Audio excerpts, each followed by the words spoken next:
So namaste everyone. Good evening and thank you for coming for this small Harikatha performance today. So today, by the way, my name is Haima. I'm one of our Prashanti's friends.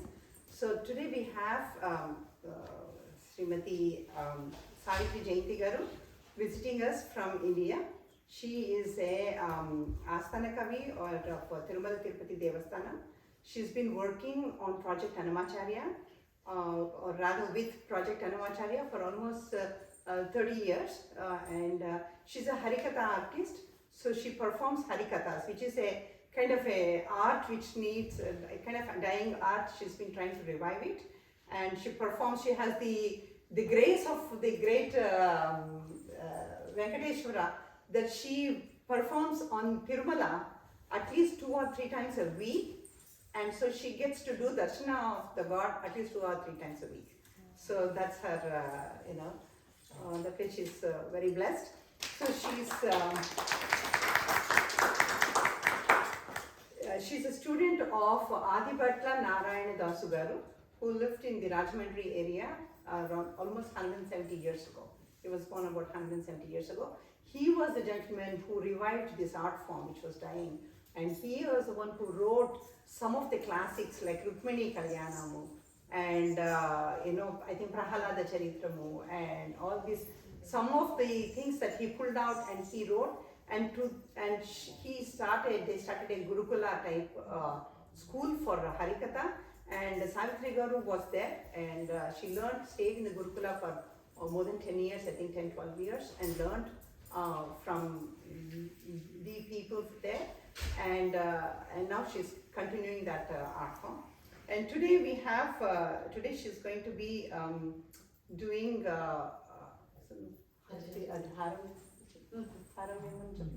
today she's going to be, so the Harikatha today is going to be on Gajendra Moksham, and so I think Prashanti is going to honor her with so for this Harikatha, incidentally, while she's, let me quickly tell you, anybody who says Hari's Katha, okay, it is said that it is Hari himself, okay. So they have to have a garland, like and it's a music performance, because there is a lot of music.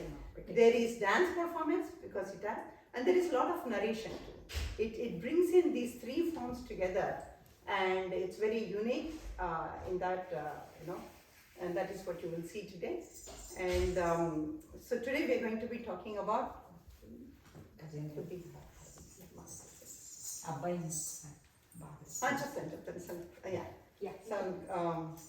and on the Mridangam we had Vamshina.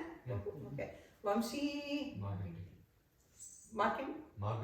Marganti. Oh, fantastic. So Vamshi Marganti is going to accompany Savitri Garu on Mridangam. Amazing. Thank you for coming and giving such a wonderful accompaniment. So it makes it complete, her Harikatha. So thank you for coming. Okay. It's not easy, and I have to thank your parents, or mom or dad, who have brought it. So thank you for clearing your schedule and bringing in. Thank you so much. I mean, Aishwarya was the one who recommended it. So thank you for giving him the opportunity. Oh, absolutely. This is the first time he's playing for the Harikatha. So he is in the hands of Savitri Garu. Incidentally, can you say one little thing? Sure, absolutely. His Guru Shri Arandi Srinivas Rao, he, as a child, used to be with fantastic. There you go. So that's good. You're continuing the Guru Parampara. Yes, Fantastic. Fantastic. It's very good. So, and so today she's going to talk about Gajendra Moksham. Then I'll say a brief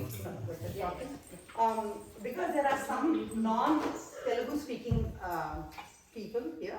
So Prashanti had requested that I give a brief introduction of Gajendra Moksham, the Harikatha stuff. So what I'm going to do is I'm going to take a few minutes and explain a few things about Gajendramiksham, the Harikatha, and then I'll try to keep it brief, but I also want to say a few things about this particular chapter in Bhagavatam, if you will. So, and then it will be followed by the performance.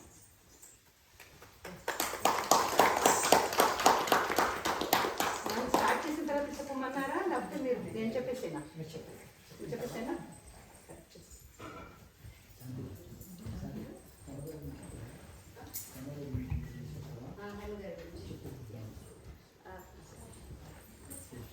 She is not a normal translator, right? Oh, no. Just introduce myself. She's like a younger sister to me, that's Sala. Right, the audience should know who is actually translating. No. The person who translated Annamacharya Kriti is in English. Right? Yeah, Andarki Namaskaram. Myself, Prashanti Ram. So, Haimagaru is like my sister and well-wisher and very close to our hearts and family. This is a unique way of storytelling from South Indian culture where you can actually have the dance, music at the same time narration. So, moreover, for getting these kind of arts to US or to get into all kind of our communities like Haimagaru, otherwise we cannot be being introduced or getting to know about these arts and forms. That is one thing. And then second thing, little bit we know about some language because our origin and our childhood, somewhere we are actually rooted to that. How about the coming generations? We doesn't know about that, right? But Haimagaru actually giving a great opportunity, and I can say like giving back to the community. She is actually taking and selecting some songs from our Padakavita Pitamaha Annamacharya, and she is selecting and word to word, she is actually translating them. Whereas you can use it for bhavam in music or rasam for dance. So this is the greatest bridge, language is the greatest bridge, and I'm so happy and grateful for Haimagaru that she's... Should say to Savitri garu, she's my contact in Tirupati. Yeah, so through Haimagaru we know Savitri garu, and చాలా ధన్యవాదాలండి మీరు మా ఇంటికి వచ్చి హరికథ చెప్పడానికి ఒప్పుకున్నందుకు మేము చాలా రుణపడి ఉంటాం. Thank you.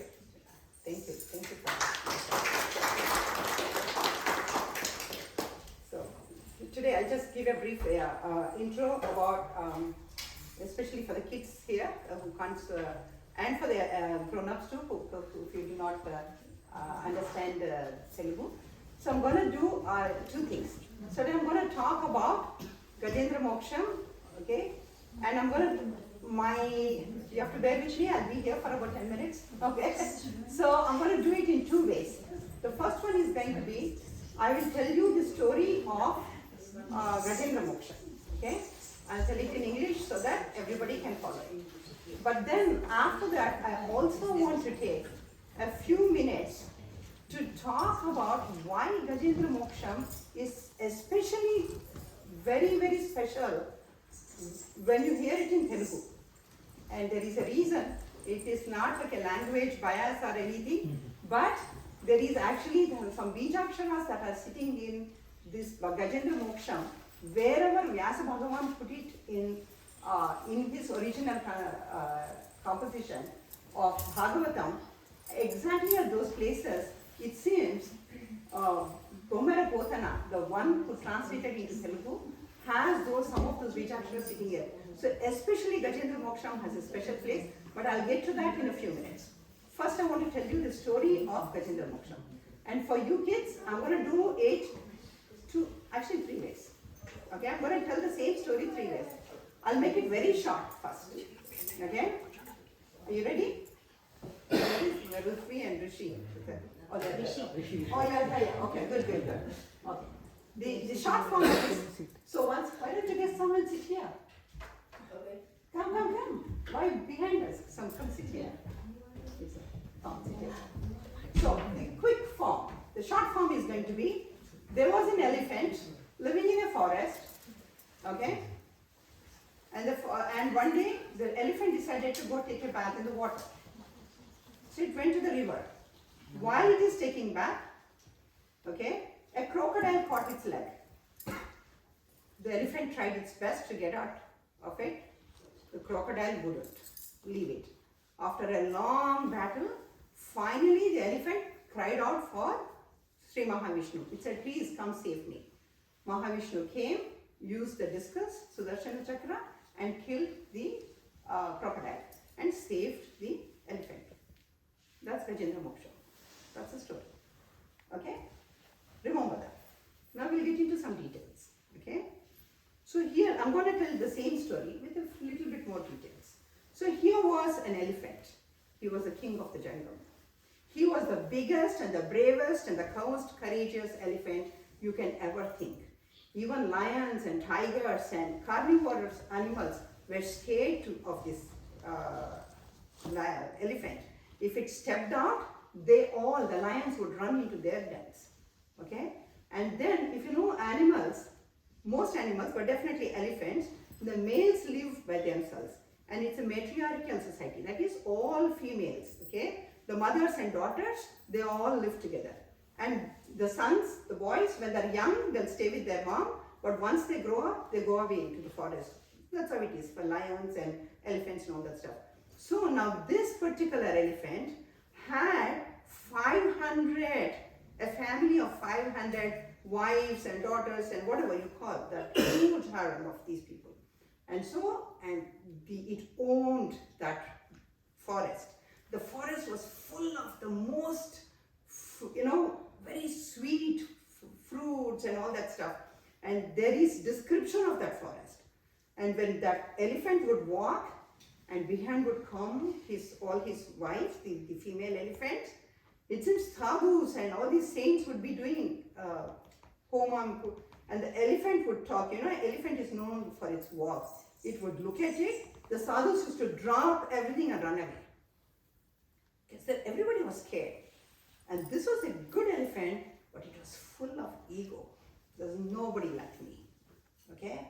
Hey, and that was true. There was nobody like me. And this is the thing. When it went into the water, it started playing. They're taking bath. You play, right? Water sports. They're sprinkling and all that stuff. And Gandharvas and all these people, the angels would come to look at it, and it would take one look. They would go back. So even they were scared of this. Now there was a crocodile, which was actually a Gandharva, who was, because of a curse, he had turned into a crocodile. Okay?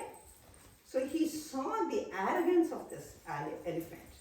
He said, you come into my lake, my pond, and you're acting like this? And so he had the biggest jaw, and then he caught it. Okay? Now when he caught it, the elephant thought, what big deal? Okay? And then it said, wow, I can pull it out. This one has a good grip. And then it kept pulling and pulling. It started bleeding. And so now it is slowly thinking, it's a dilation of the ego. Slowly it's thinking, there is somebody who is more powerful than me in the water. Okay? And then it looked at its wives and children, right? 500 of them. Can you help me? Now all these elephants are looking and saying, oh, the little elephant said, we are hungry, we have to eat. And the wives, they said, oh, you are the biggest one. If you yourself can't help, how can we help? Sorry, we gotta go. And everybody deserted it. It was left to itself. It's beginning to realize, I thought, man, for this family, I fought, I did all this. I'm in a predicament, and they're just walking away. So slowly it's beginning to think. It's in pain, but it's the pain which is making it starting to think. Okay? And then it started slowly. For 500 years, it fought with the crocodile. Okay? But while it's doing that, slowly it is beginning to realize how little it is. Physically it may be big, but in this, cosmic design, how tiny it is. So finally it started thinking, who can save me? Oh, I heard somewhere there is somebody called God. I really didn't care because, hey, I have everything. Maybe this God can help me. So it started contemplating about God. Okay? Now it takes to 1 level and 2 levels and 3 levels. Finally when it comes, okay, it says, there in Vaikuntha, there is somebody called Sri Mahavishnu. he is the only one who can save me. So it put an order, because it's a lion, it doesn't know how to request, it only knows how to order. So it ordered, okay? It said, hey you, okay? You come and save me, okay? It sounds like egoistical, right? But actually Mahavishnu came running, and he came running and he saved her, okay? That's the detailed version. But there's a third version. This is for everybody, including me. Okay, I don't have an answer. I'm just going to throw the question at you. The contemplative version. Okay. So, if it still has this ego, why is it Potana calling Gajendra Moksham? It actually got liberation. Number one point. I don't have answers for any of this. This is for you to contemplate and meditate. Just like for me. I'm just putting it up. This is the second thing. If you look at it in Bhagavatam, the preceding chapter is Prahalada Vijaya. Okay? Prahalada is, as you all know, where Hiranyakashipu is saying, where is Vishnu? There, what is Prahalada saying? He's everywhere. Okay? He's here, there. Indu galudu andu ledani sandehamu valadu chakri sarvopagatundu. Endendu gatiki chujina andande galudu hari dhanamagre nivinte. He says every atom, in everything. So the father says, is he there in this pillar, which is an inanimate pillar? He says yes. Okay. Now, in previous chapter, in Vyasa Bhagavana and also Gomarapatana, he's saying Hari is everywhere. In the very next chapter, Gajendra means the elephant, is giving a condition.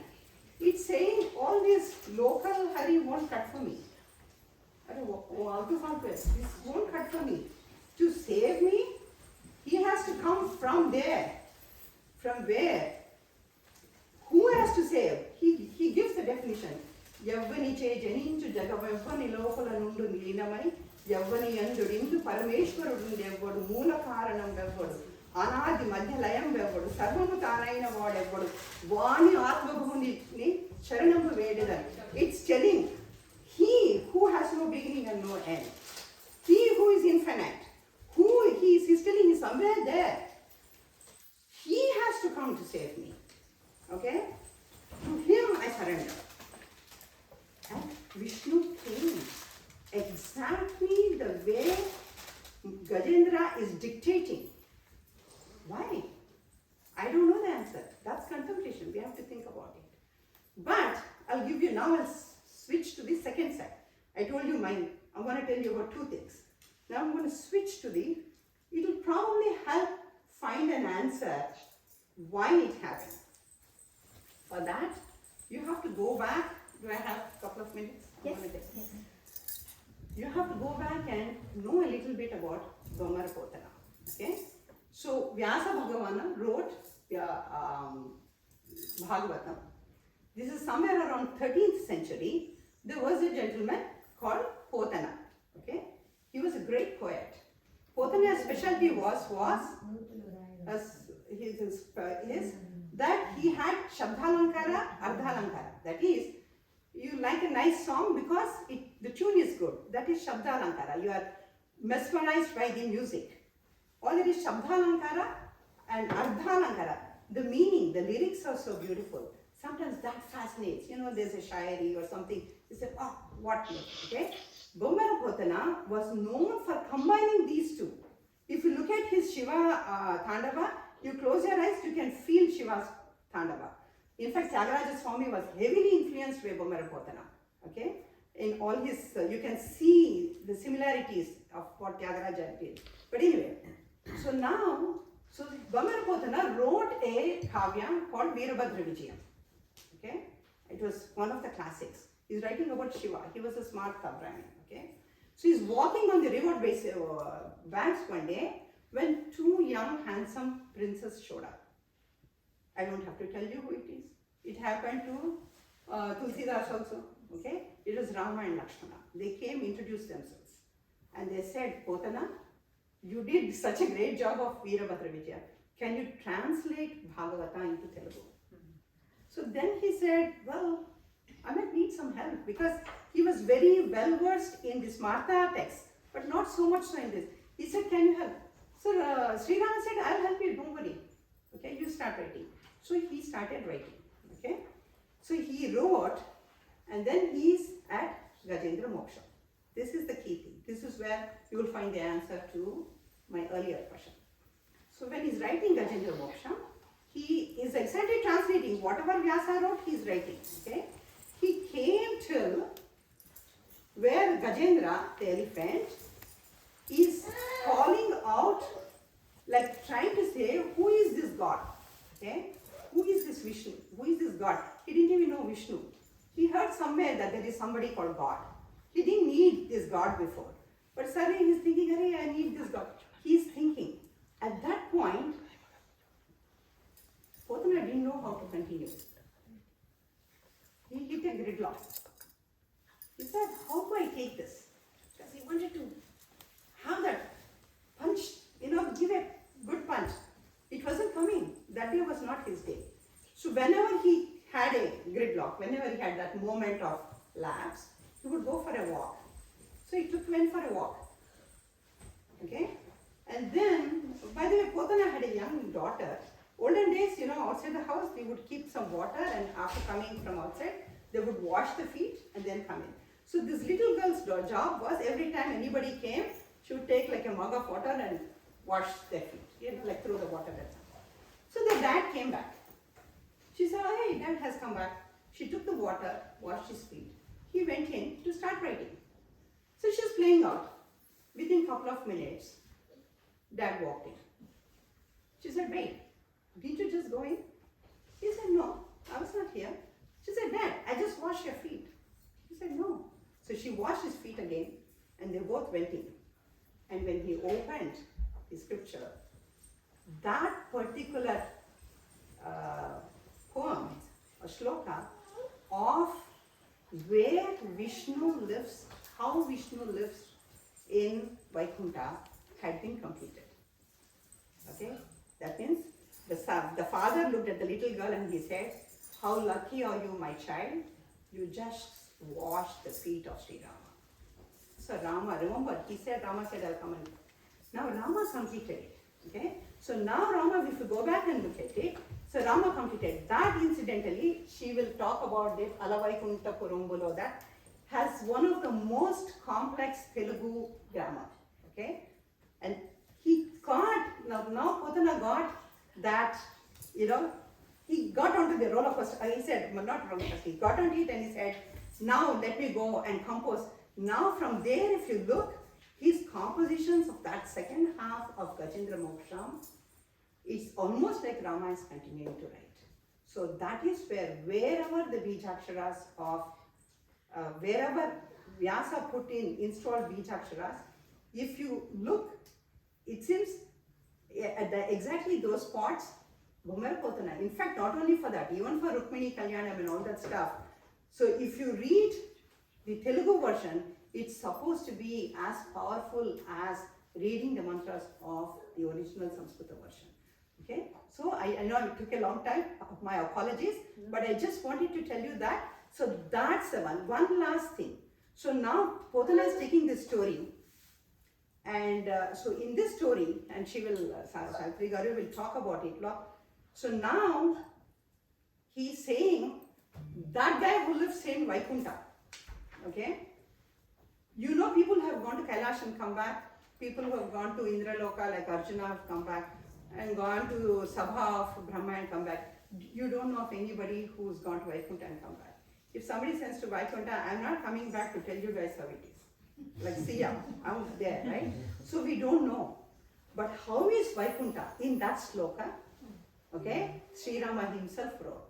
He says, there is Vaikuntha, there is a Pura, in that Pura there is a pond, in that pond there is a hibiscus, Mandara thing. In that Mandara thing, there is Vishnu. What is he doing? He's flirting with his wife and he's holding the end of her pallu. And then he says, he heard Gajendra calling, hey, save me. He forgot to let his wife's pallu go. He started running. Okay? Because he's studying Sri Mahalakshmi. She didn't know what to do. She's holding her pallu like this. She came running. Because she is running, Shankar came running. Chakra came running, and Garuda came running. So they all are just following Mahavishnu. He just forgot. Why? Bhakta has called. Okay, Bhakta has called. That's the clue for our answer too. Bhakta called, he forgot everything. He just came running. Okay, and this is the place where Potana deviated from the original Bhagavata translation. In original one, Sri Mahavishnu comes on Garuda with Shankha Chakra. That's the Sri Hari concept, by the way. That's, if you say, if all of us, when you get up in the morning, say Sri Hari, Sri Hari, Sri Hari. You are reaching out to that Vishnu who came immediately, listen, come to save Gajendra. Okay? So that Sri Hari concept is on the Garuda with Chakra coming to save his Bhakta. But in Telugu translation, only here Potana deviated. Because why? Because that's the route Rama took him. Okay? Now, sorry again, I took a little bit longer. Enjoy Gajendra Moksham. Thank you. I know, I'm guilty of it.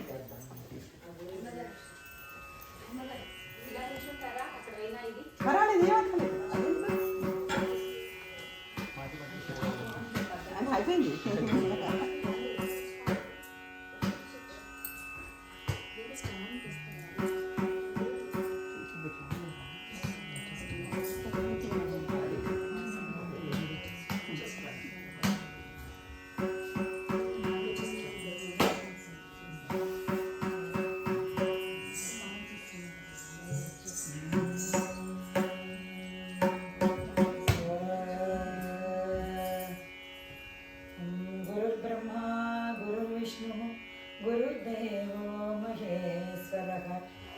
साक्षात् परं ब्रह्म तस्मै श्री गुरवे नमः।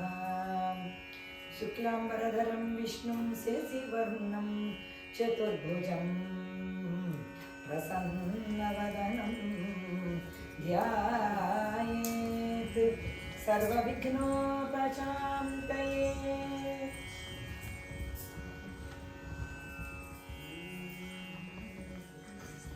गजानन पद्मार्कं गजाननमहर्निशम् अनेकदं तं भक्तानाम् एकदं तम् उपास्महे।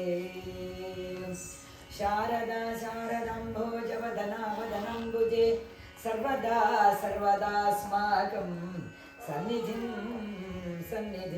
क्रियात्। श्रीवेङ्कटाचलाधीशं श्रियाध्यासितवक्षसं श्रीप्रचेतनमन्दारं श्रीनिवासमहं भजे।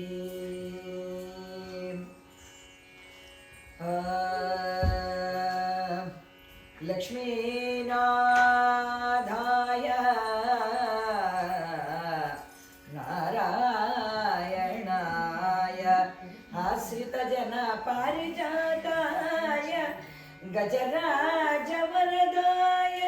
वैकुण्ठवासिने नमो नमः।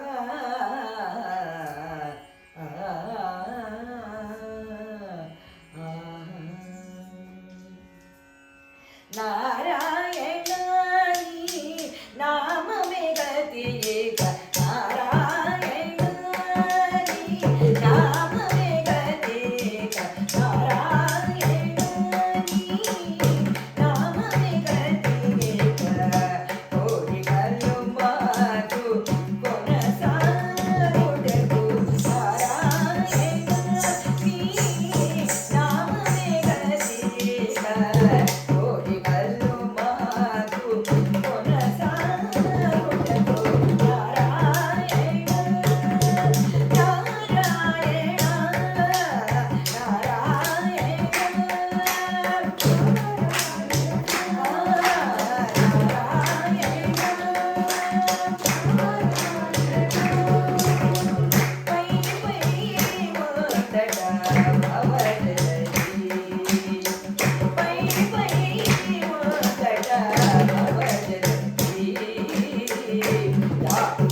చక్కనైనటువంటి వ్యాఖ్యానాన్ని అంతా మీరందరూ విన్నారు కాబట్టి ఇంకా తెలుగులో ఉండేటువంటి మాధుర్యం హైమా గారు చెప్పినట్లుగా అంత గొప్ప కథ గజేంద్ర మోక్షణం.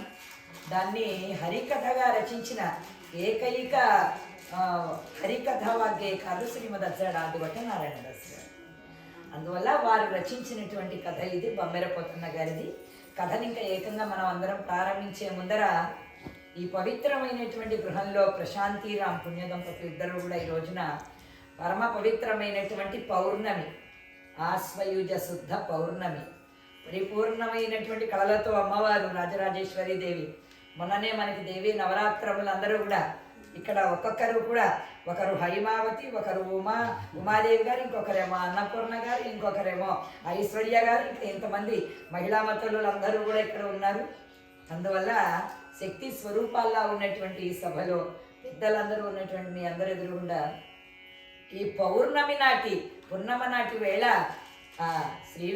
శ్రీమన్నారాయణుడు లక్ష్మీ సమేతంగా పరిపూర్ణమైనటువంటి కళలతో పౌర్ణమికి అంత శక్తి. అటువంటి పౌర్ణమి శుభ తిథిలో ఈ రోజున గజేంద్ర మోక్షణ చరిత్ర అందరూ విన్నటువంటిదే. మీ అందరికీ ఎంతో మధురంగా అందరికీ కూడా వ్యాఖ్యానించి చెప్పారు హైమ. అందువల్ల మీ వంటి వారందరి ఎదురుగుండా కథాగానం చేయడం నా భాగ్యం. అసలు ఈ రోజున ప్రత్యేకమైనటువంటి విశేషం ఏంటంటే వంశీ వాయిస్తున్నాడు.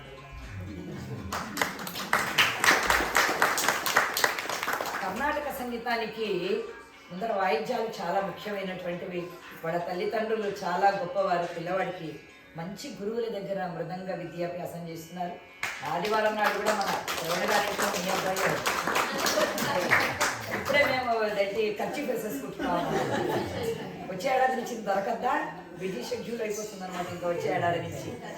అందువల్ల శాండ్ యోగాలో ఉన్నటువంటి వన్ ఆఫ్ ది బెస్ట్ మృదంగ మాస్టర్ వంశీ.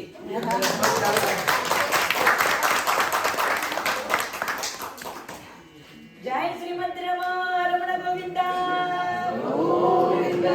లక్ష్మీనారాయణ గోవింద, రమణ వెంకట రమణ గోవింద.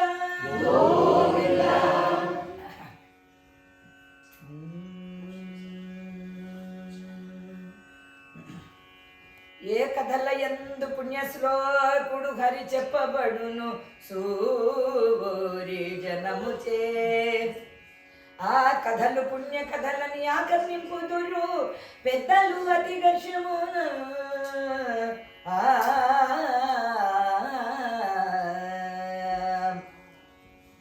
మునుపు పరీక్షితు జనవర్యుడు సుఖముని నాథునితో ననియన్, మునుపు పరీక్షితు జనవర్యుడు సుఖముని నాథునితో ననియన్. అనగా గజపతి తాడినాడు మరి అది ఏంటు నెప్పుమనియన్.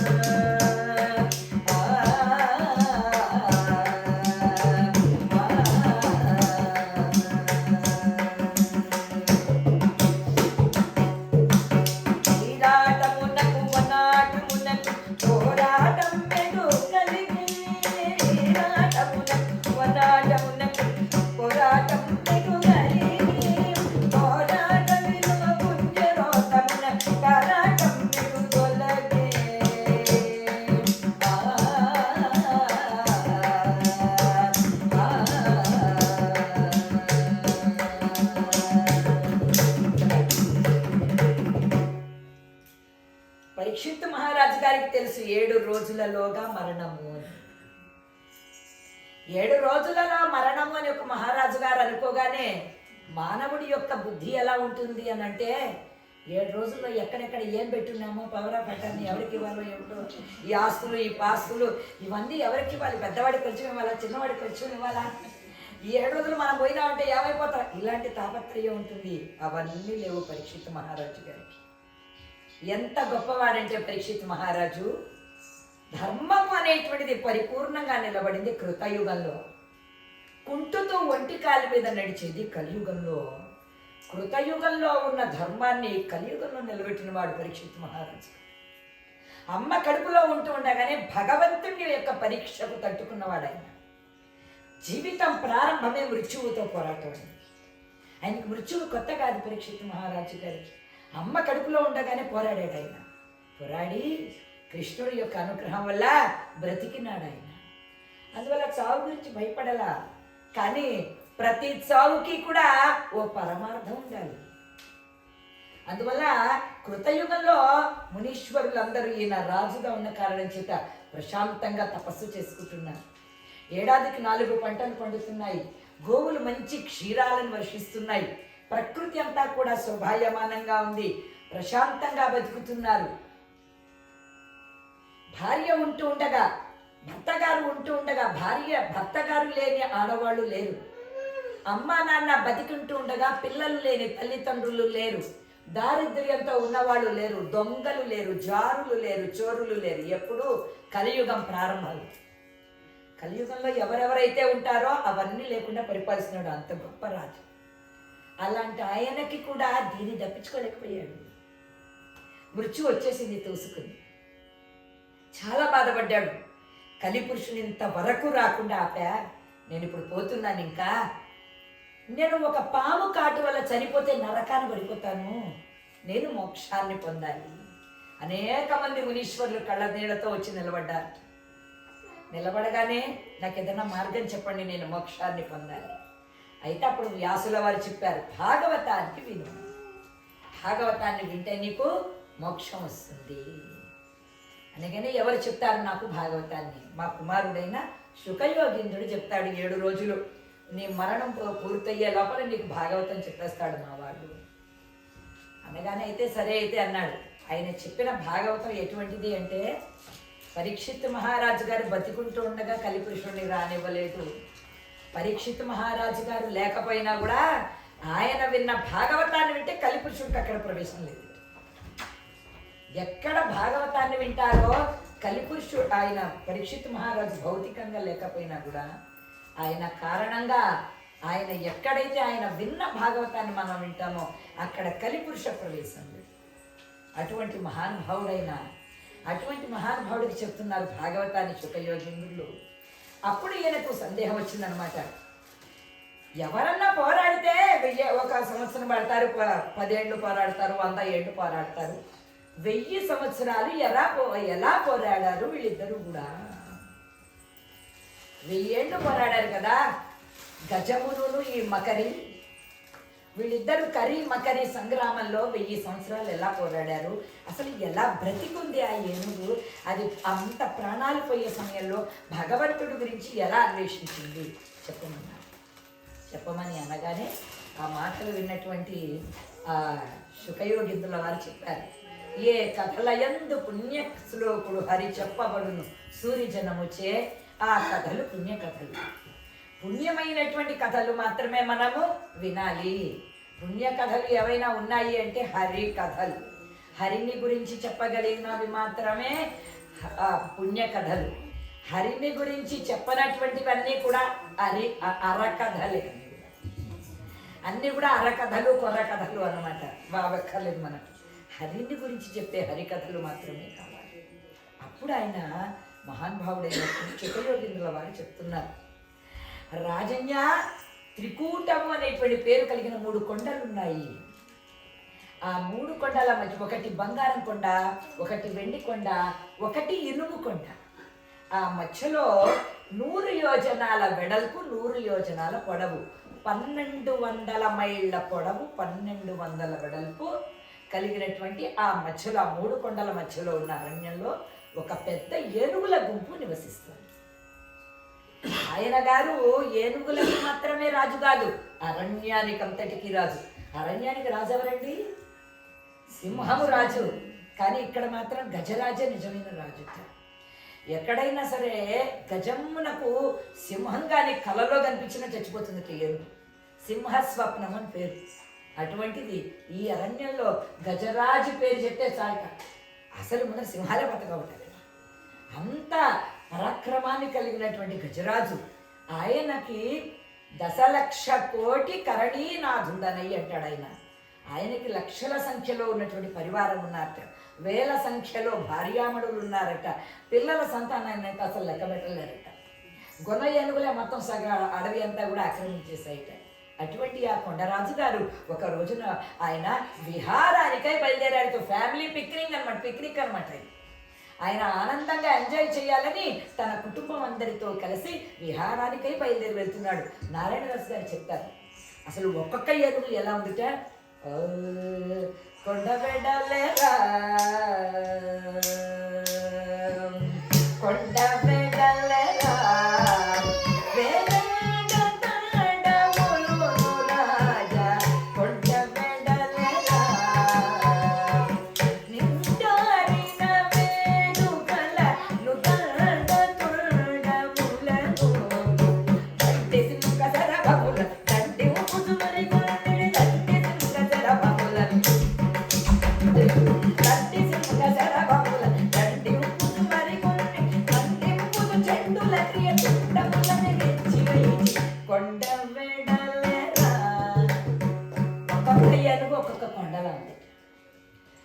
ఏం చేస్తున్నాయిట అవి దారిలో వెళుతూ కొన్ని జంతువులని తొండాలతో పైకి ఎగరేస్తున్నాయిట బంతులలాగా.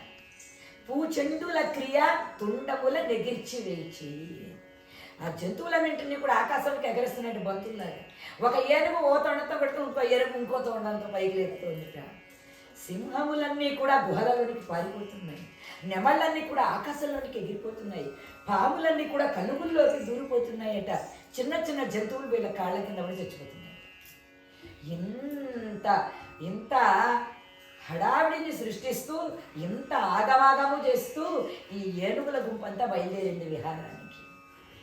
బయలుదేరి భార్యామణులతో వెళుతూ ఉన్నట్ట. చక్కనైనటువంటి వాతావరణం, ప్రకృతి శోభ. వెళుతూ ఉంటే పెద్దనాయుడు గారికి నీరసం వచ్చింది పాపం. తెల్లారి చేసిన బ్రేక్ఫాస్ట్ అయిపోయిందిట. ఏమిటోనండి ఆకలి వేస్తోందండి అడుగు. అనగానే ఏం చేశాట, పక్కనే ఉన్న చెరుకు గడలన్నీ విరిచి పెద్ద భార్యామణి గారికి అందించాడు. పైన అందించగానే రెండో భార్యామణి గారికి కోపం వచ్చింది. దానికి ఒక్కదానికి నా ఆకలి ఉన్నది, నా ఆకలి లేదా. అందువల్ల ఏం చేశాట, పక్కనే ఉన్నటువంటి చక్కనైనటువంటి ఆ గడ్డిని పెరిగి ఇదిగో ఇంత గడ్డి తిను అని పెట్టేట పళ్ళానికి. మూడో రాణి గారికి కోపం వచ్చిందిట. వాళ్ళిద్దరంటే ప్రేమ, వెనకాల నేను ఒక్కదాన్ని ఉన్నా, నన్ను చూసుకోవద్దా అని మూడో భార్య కోపం వచ్చిందిట. అప్పుడు ఏం చేశాట, సుకుమారులైన భార్యామణుల యొక్క చెక్కిళ్ళ నుంచి మద జలధారలు కారుతున్నాయట. ఆ మూడవ భార్యామణి గారి కోపం వచ్చిందని చేటల్లాంటి చెవులతో పాపం ఏం చేస్తున్నట్ట, విసురుతూ ఉన్నట్ట. సంసారి అంటే అంతేనండి పాపం. ఎంత ఈదినా తరగనిది ఏదైనా ఉంది అంటే సంసారమే అన్నమాట. ఎంత చెయ్యండి నువ్వు నీ జీవితంలో. ఆయన ఏం చేశాడు అసలు అన్నట్టుందన్నమాట పెళ్ళం ముందు. అందువల్ల పాపం భార్యామణులందరితో కలిసి సంసారంతో కలిసి వెళుతూ ఉంటే లెక్కకెక్కువై మరి మిక్కుటముగా పిక్కటిలుచు వనకరులు. అసలు అసంఖ్యాకమైనటువంటివి, లెక్క పెట్టడానికి వీలు కానటువంటి ఆ పరివారంతో వెళుతున్నాడు గజరాజు. ఆనందంతో చాలా ఇదిగా ఉన్నాడు. మంత్రులు ఒక వంక ఉన్నారు, దండనాథులు ఒక వంక ఉన్నారు. ఇందాక హైమ చెప్పారే, చాలా గర్వంతో ఈగుతూ ఉన్నాడు అన్నమాట. నా అంతటి వాడు లేడనుకుని వెళుతున్నట్ట. వెళుతూ ఉన్నటువంటి సమయంలో ఏం జరిగింది, అందరితో ఆనందంతో వెలిగిపోవడంలో దారి కాస్త మర్చిపోయారు. అంతే, మోహం ఎక్కువైపోతే మిగిలేది దుఃఖం మాత్రమే. అందువల్ల మోహంతో వెళుతున్నటువంటి ఈయనకి ఏం జరిగిందండి, దారి తప్పిపోయాడు. దారి తప్పి ఏమంటాయి, మనం దారి తప్పిపోయాము. ఎక్కడ ఏ తెరవిట్ల చెట్టు లేదు, పుట్ట లేదు, నీళ్లు లేవు, ఏమీ లేవు. పిల్లలందరూ గోలు ఏడ్చేస్తున్నట్టు గున్న ఏనుగులన్నీ కూడా ఆకలి ఆకలి అని. అన్ని నీళ్లు కూడా దొరకలేదు పాపం. అయ్యయ్యో, వీళ్ళందరి మొహంలో పడిపోయి దారి మర్చిపోయాను. ఇప్పుడు ఎలాగాని వెతుక్కుంటూ వెళ్ళగా బ్రహ్మాండమైనటువంటి సరోవరం కనిపించింది. మంచి చక్కనైనటువంటి యోజనం వెడల్పు, యోజనం పొడవు, 12 మైళ్ళ పొడవు, 12 మైళ్ళ వెడల్పుతో ఉన్న ఒక గొప్ప సరోవరం కనిపించింది. దాని చుట్టూ ఎవరో పెంచుతున్నట్లుగా ఉన్నాయంట. మంచి మంచి అరటి, కొబ్బరి, మామిడి, సపోటా మొదలైనటువంటి మంచి మంచి ఫల వృక్షాలు ఉన్నాయంట. పుష్పాలు ఉన్నాయన్నమాట. ఆ పుష్పాలు ఎంత బాగున్నాయో, ఆ ఫలాలన్నీ కూడా పండి రసాలు ప్రవహిస్తూ ఉన్నాయట. సుగంధాలతో ఉన్నాయి పుష్పాలు. అటువంటి సరోవరం దగ్గర చేరుకున్నారు వాళ్ళు. మందరమోతన్న గారు వర్ణిస్తారు ఆ సరోవరాన్ని. ఎంత అద్భుతంగా ఉందంటే ఆ సరోవరం అటగాంచన్ కరణి విభుండు నవఫుల్లాంభోజ కల్హారము నటదిందిందిర వారము కమఠమీన గ్రాగ దుర్వారము వటహింతాల రసాల సాల సుమనోవల్లి కుటి తీరము చెటులో దూత మరాళ చక్రవక సంచారము కసారము.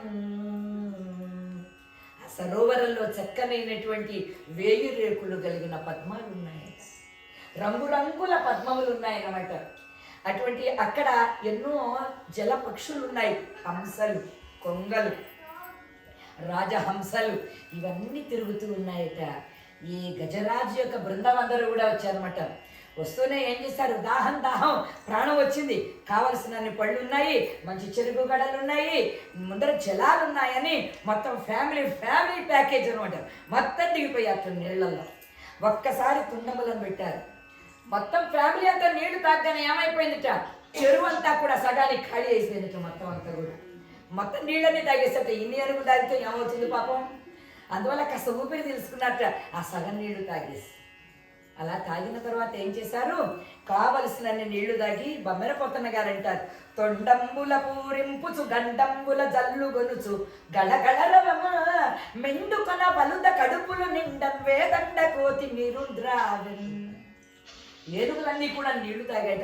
తొండంబుల పూరింపుచు గండమ్ముల జల్లు కొంచెం కడుపు నిండిపోయింది. ఆటలాడడం ప్రారంభించారట. ప్రకృతితో ఆటలాడదు సుమా, నేచర్తో. అది నీతో కూడా ఆటలాడుకుంటుంది దానికి సమయం వచ్చినప్పుడు. అందువల్ల ఏం చేశారు, ఆ నీళ్లను తాగుతూ ఒకళ్ళ మీద ఒకడు సరసాలు ఆడుకుంటున్నారట, పాపం చిమ్ముకుంటున్నారట.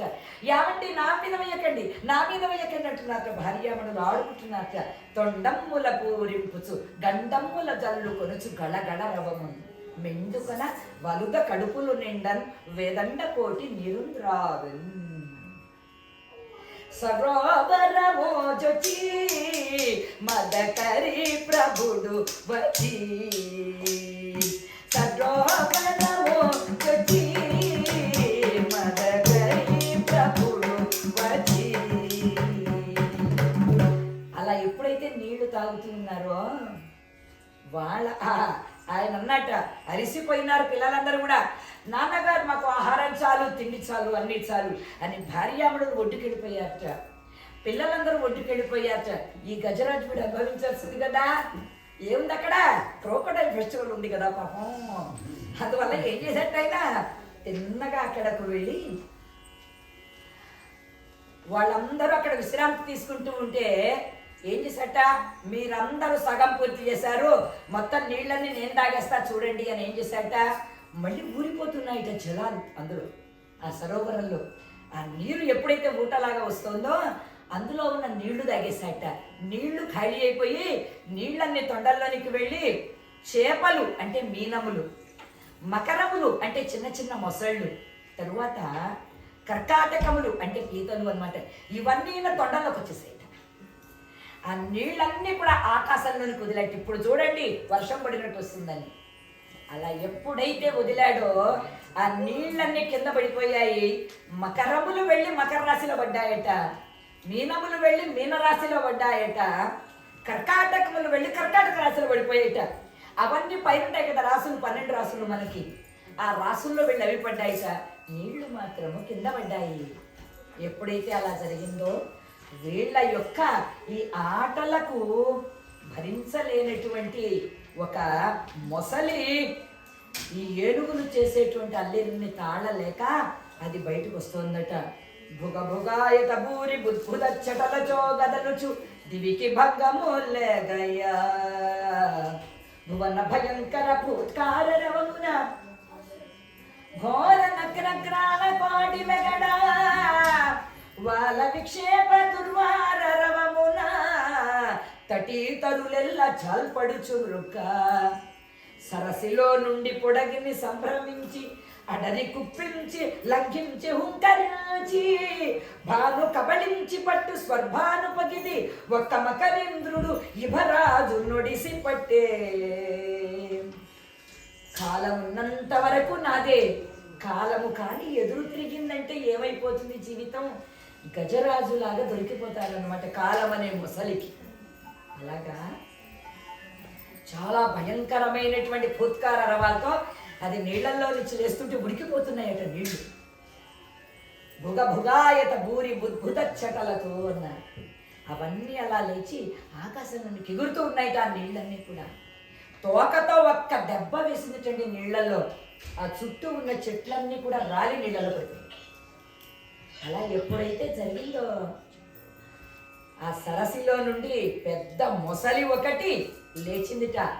ఎలా లేచిందో తెలుసా అండి? అది అడ్డని సరస్సులో నుండి పొడగని సంభ్రమించి నీళ్లలో నుంచి చెరువులో నుంచి అలా లేచిందిట. అది చేసి అడ్డని కుప్పించి లంఘించి హుంకరించి ఒక్కసారి పైకొచ్చి ఒక పెద్ద శబ్దం చేసిందిట. దాని ఆ శబ్దానికి మొత్తము అరణ్యమంతా కూడా ప్రతిధ్వనించిందిట. ఎప్పుడైతే చికాకు కలిగిస్తున్నాడో ఈ గజరాజు, ఈ ఏనుగు దాని కాళ్ళను గట్టిగా పట్టుకోగానే భార్య పిల్లలు ఉన్నారు అక్కడ. ఏమంటో మీ కాలు పట్టుకుందంటో చూడండి ఎక్కడ అనేటప్పటికన్నట్ట ఈ మొసలు నన్నేం చేయగలుగుతుంది, చెప్పారుగా హైమ ఈగో అని. వెంటనే ఏం చేశాట, తన తొండ ఉంది కదా దాంతో దాన్ని వీపు మీద వేశాట, ఒకటి మొసలి వీపు మీద.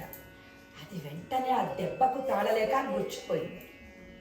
మూర్ఛపోయి లోపలికి వెళ్ళిపోయి సరస్సులోనికి. ఈసారి తప్పించుకుందుకు వీలు లేకుండా గజరాజు పైకి వచ్చిందటండి. ఒక అరగంట ఆగి ఎలా వచ్చి పట్టుకుందండి అది? నారాయణదాస్ గారు చెప్తారు, ధ్యానవంతుని నిదుర పునినట్లు. మంచి మెడిటేషన్లో కూర్చోగానే నిద్ర వచ్చి గుర్రు కొట్టి నిద్రపోయినాడు అనుకోండి. ధ్యానవంతుని నిదుర పునినట్లు, శీలవంతుని దుష్ట స్త్రీ చేరినట్లు. మంచి గుణవంతుడైనటువంటి వాడు, మహానుభావుడైనటువంటి వాడిని ఒక చెడ్డ స్త్రీ ఆవహించినట్లుగా ఒక్క మకరింద్రుడి భరాజు నుడిసి పట్టే.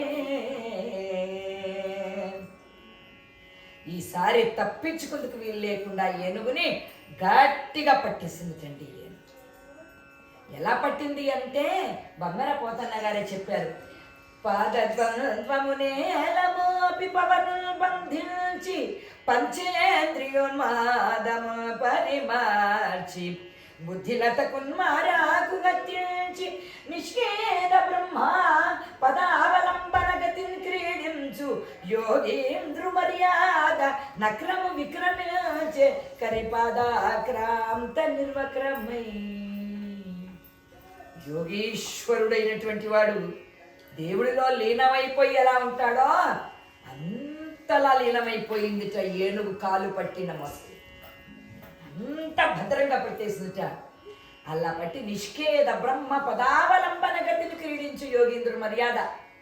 భగవంతుడే నేను, నేనే భగవంతుడని లీనమైపోయిన యోగీశ్వరుడు ఎలా ఈ ప్రపంచాన్ని మరిచిపోయి భగవంతుడిలో లీనమైపోయి ఉంటాడో, ఆ మొసలి ఈ గజరాజు యొక్క రక్తాన్ని దాగడంలో అంతలా లీనమైపోయి ఉంది. వీళ్ళిద్దరి యుద్ధాన్ని వర్ణించారండి బొమ్మెర పోతన్న గారు.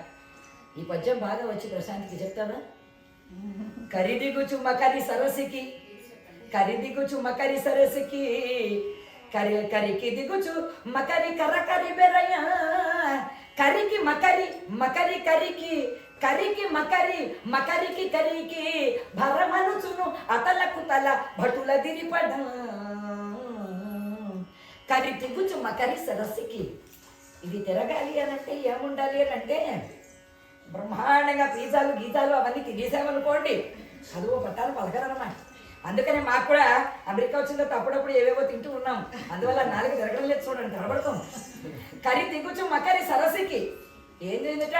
కరి తిగుచు అంటే లాగడం అనమాట. కరి తిగుచు మకరి సరస్సుకి. అదేం చేస్తుందట? నీళ్లలో నుంచి బయటికి లాగుతుంది. ఎవరిని? మొసలి. కరి తిగుచు మకరి సరస్సుకి. ఇదేం చేస్తా? కరికి తిగుచు మకరి కరకరి బెరయ్యను. ఏమాత్రం భయం లేకుండా నీళ్లలోనికి ఇది లాగుతోందిట. కరి తిగుచు మకరి సరస్సుకి కరకరి బెరయ్యను. నీళ్లలోకేమో మొసలి లాగుతోందిట, ఒడ్డునకేమో ఏనుగు లాగుతోందిట.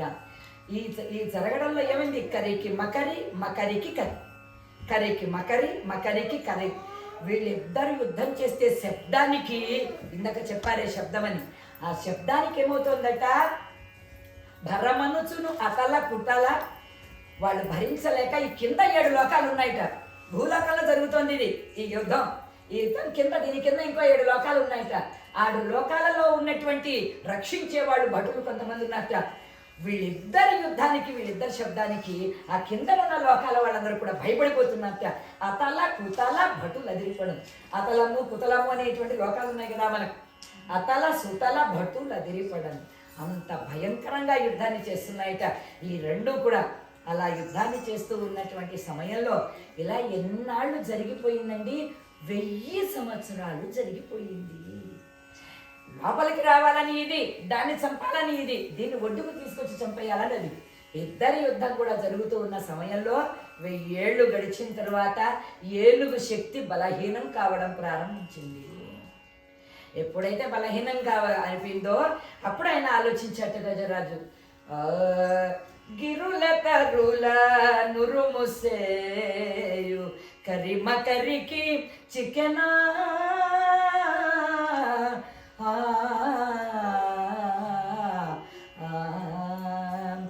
గిరుల కరుల నురుముసేయు కరిమ కరికి చికెనా గిరుల కరుల నురుముసేయు కరిమ కరికి చికెనా తెరవు మాలి వెరవులేక తెరవు మాలి వెరవులేక బ్రతుకీటుల మారెన గిరుల కరుల నురుముసేయు కరిమ కరికి చికెనా.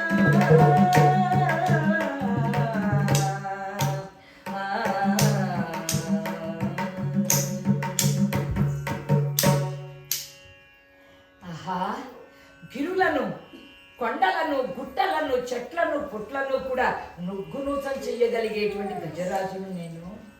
ఈ రోజున ఒక మొసలికి చిక్కిపోయానా?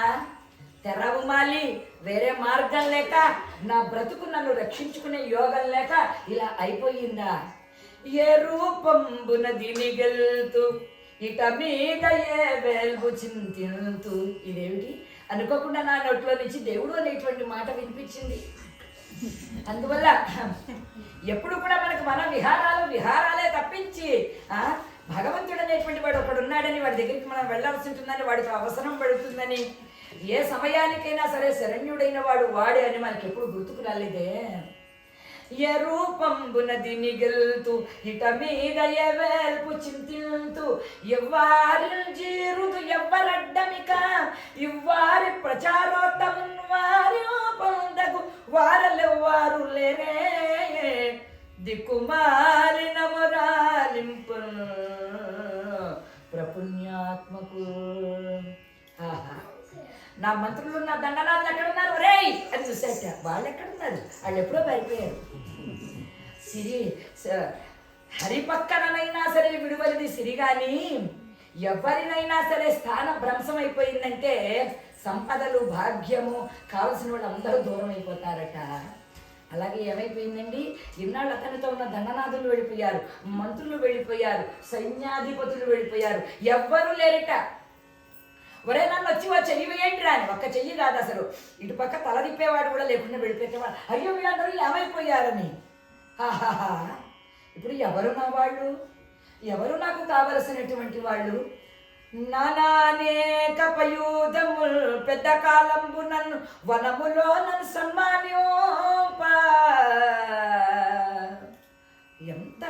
ఎంత గొప్పగా బతికాను, ఎంత మహానుభావుడిగా బతికాను, ఎంత వైభవం కలిగినటువంటి వాడిగా బ్రతికాను. అసలు మన స్థాయి ఏమిటి, మనం ఏమిటి? ఆహా, నానానేక పయూధములు పెద్ద కాలంబునన్ వనములోనను సమ్మాన్యోపన్ 10,00,000,000,000 కరణి నా దుండనయుండి మద్దానాభ పరిపుష్ప చందన లతు తరుఛాయల ఉండలేక ఎలా వచ్చింది నిరాశకి భయం పెట్లో కదా ఈశ్వరు. నా పిచ్చి మొహాలైనటువంటి పెళ్ళాలు ఎక్కడ ఉన్నారో చూసుకున్నట్టు పాపం. ఆ మొహాలన్నీ అక్కడే పడి ఉన్నాయి పాపం. ఆ మొహాలన్నీ కూడా ఎలా ఉన్నట్టు వాడు ఐసీయూలో భర్త గారు ఉంటే ఒడ్డున ఉన్నటువంటి ఆ బయట కూర్చున్నటువంటి పెళ్ళం ఎలా ఉంటుందో డాక్టర్ గారు మా వారికి ఎలా ఉందంటే ఏం చెప్పలేమన్నట్టుగా ఉన్నట్టు పాపం వాళ్ళందరూ అలా ఉన్నట్టు. మగల తగులుదురు కదా మగువలు ఎప్పుడు అంటాడు బొమ్మరిపోతున్న గారు. ఎంత గొప్ప మాట. ఎవరు ఎలా ఇడిచిపోయినా, ఎవరికి ఎవరు దూరం అయిపోయినా, నిన్నెప్పుడు నీతో ఉండేటువంటి వారు ఎవరో తెలుసా? నీతి నిజాయితీ కలిగినటువంటి ధర్మపత్ని మాత్రమే.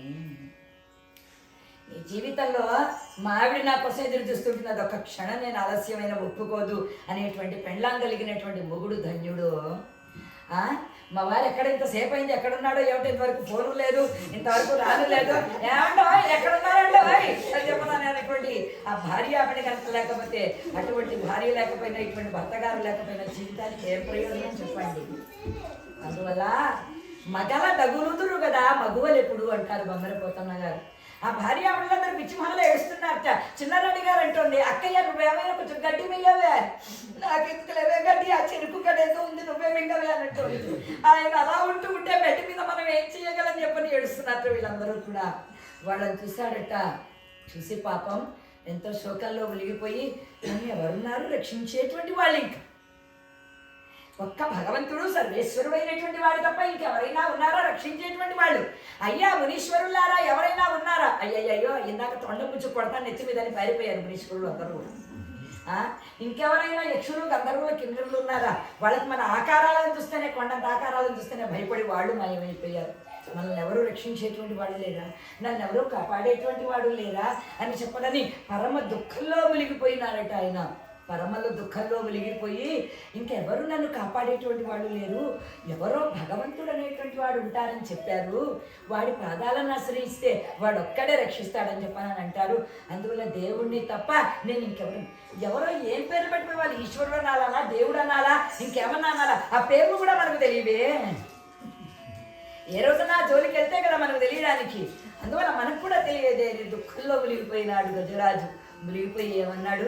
ఇందాక హైమ చెప్పారు చూడండి, యౌవని చే జనించు జగము యవని లోపల నుండు లీనమై, యవని యందుడిల్దు పరమేశ్వరుడెవ్వడు, మూల కారణం బెవ్వడు, అనాది మధ్యలయుడెవ్వడు, సర్వము తానైన వాడెవ్వడు, వారిని ఆత్మభవుని ఈశ్వరునే శరణంబు వేడదను.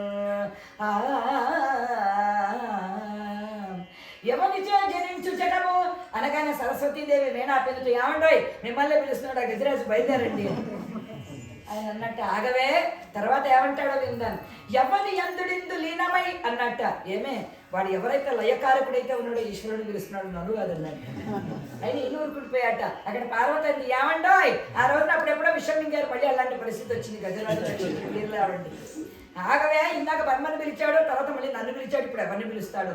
మూల కారణం బెవ్వడు, నేను మూల కారణం కదే పార్వతి, మూల కారణం ఉన్నాడు, ఇంకొకడు ఉన్నాడు, మనం కదా అసలు మూల కారణం అని. ఇద్దరు ముత్తులు కూడా మాట్లాడకుండా ఊరుకున్నట్లు రక్షించకుండా. ఎవడైతే ఆత్మభవుడే అయితే ఉన్నాడో, ఈ సకల సృష్టికి కూడా ఈశ్వరుడు ఎవడైతే ఉన్నారో వారి పదాల విందాలను పట్టుకుంటానని చెప్పనని ఆ గజరాజు ఏడుస్తూ ఉన్నాడట. లోకంబులు లోకేశులు, ఎంత గొప్ప పద్యం అంటే అసలు ఇది. లోకంబులు లోకేశులు లోకస్తులు తెగిన తుదిన లోకంబగు పెంచీకటి కవ్వాల, ఎవ్వాడు ఏకాకృతి వెలుంగు వానినే భజింతును.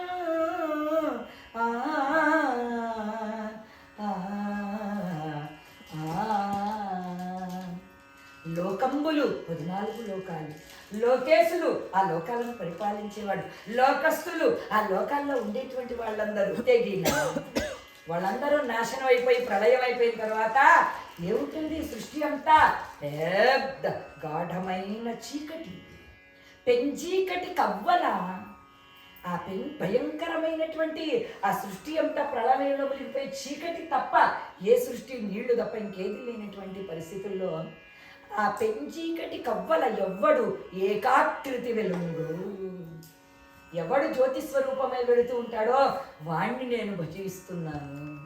ఎక్కడదండి ఈ సంస్కారము? అసలు ఏనుగంత మందబుద్ధి కలిగిన ప్రాణి ఇంకొకటి ఏది? దానికి శరీరమే తప్ప ఇది పనిచేయదు. ఎందుకు పనిచేయదో తెలుసా? ఎంత ఉన్నటువంటి మావటివాడు దానికి చిన్నప్పుడు కాలికి తాడు కడతాడు. కాలి కట్టకపోయినా సరే తాడు మావటివాడి దగ్గరకు వచ్చి కాలిని ఇచ్చేసి కట్టేసుకోండి. దానికి శరీరమే తప్ప ఈ బలం ఉండదు. దానికి చాలా మందబుద్ధి కలిగిన ప్రాణి ఏనుగు. అటువంటి ఏనుగుకి భగవంతుడు ఎక్కడున్నాడో తెలుసుకునేటువంటి అన్వేషించేటువంటి జ్ఞానం వచ్చింది. ఎక్కడి నుంచి వచ్చింది? దాని దేహం ఏమిటిది? మందబుద్ధి కలిగిన దేహం. అది చేస్తున్నటువంటిది ఏమిటి? ఈ లోపల కూడా ఉన్నాడు, వాడు పనిచేస్తున్నాడు, వాడు భగవంతుడు ఎక్కడున్నాడో అన్వేషణ చేయిస్తూ ఉన్నాడు. ఈ శరీరం ఎలా అన్నా పుట్టనివ్వండి, ఎక్కడైనా పుట్టనివ్వండి, ఎలా అయినా ఉండనివ్వండి, దీన్ని ముందర గుర్తించేస్తే చాలు. నువ్వు ఎక్కడ పుట్టినా ఎలా ఉన్నా ఈ లోపల వాడు ఎవడైతే ఉన్నాడో వాడిని నువ్వు తెలుసుకున్నావు అంటే వాడి యొక్క రక్షణ నీ చుట్టూ కవచంలా వచ్చేస్తుంది. ఎన్ని ఆటంకాలు కానీ నువ్వు వెళ్ళిపోతూ ఉంటావు అంతే. నీ ప్రయాణం సాగిపోతూనే ఉంటుంది, నువ్వు ఉద్ధరింపబడుతూనే ఉంటావు. ఆ సర్వేశ్వరుడు ఉద్ధరించేస్తూనే ఉంటాడు. అందువల్ల గజరాజు శరీరము ఏనుగు జన్మ అయినా కూడా ఈ లోపల ఉన్నటువంటి జీవుడు మహోన్నతుడైనటువంటి వాడు. చివరికి తెలుస్తుంది మనకు ఆ సంగతి. అందువల్ల ఏడుస్తున్నట్ట. ఓ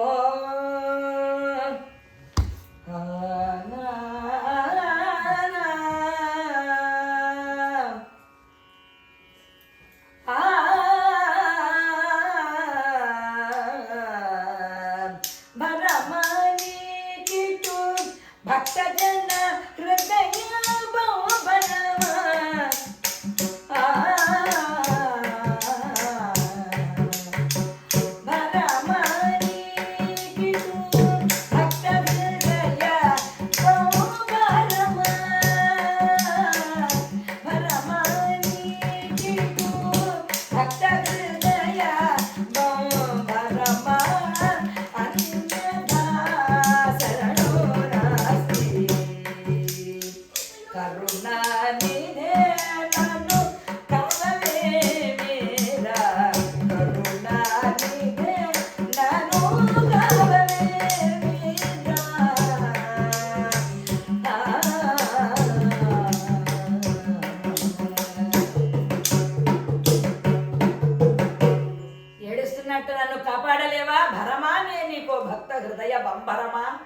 అన్యథా శరణం నాస్తి త్వమేవ శరణం మమ.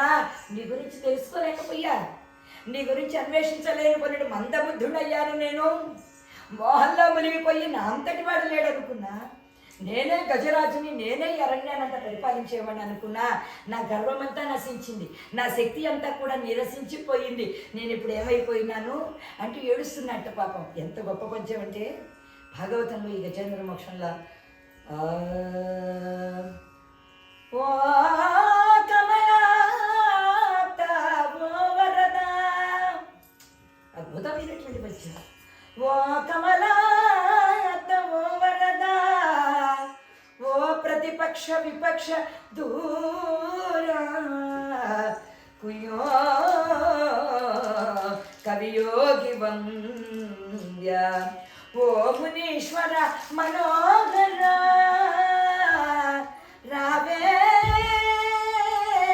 శరణాధిని నన్ను రక్షోపవే.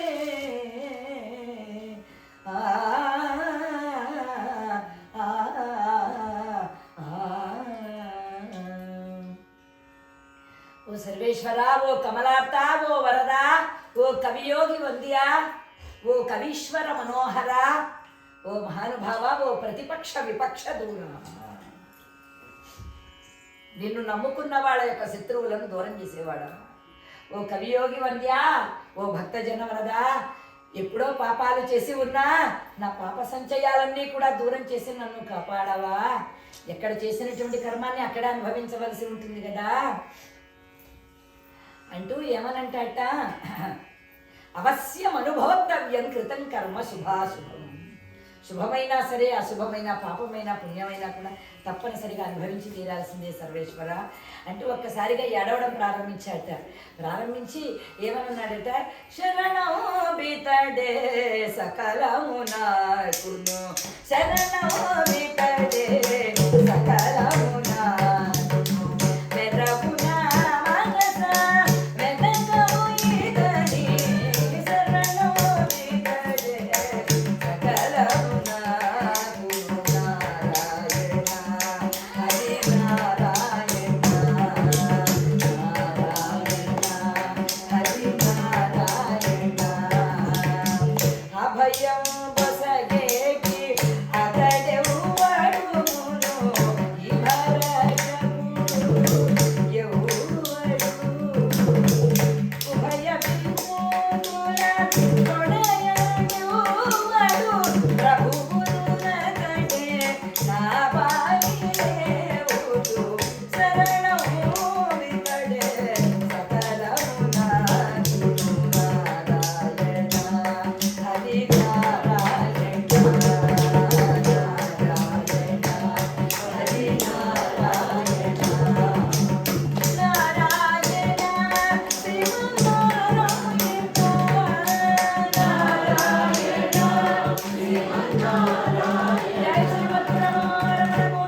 అన్నాడట.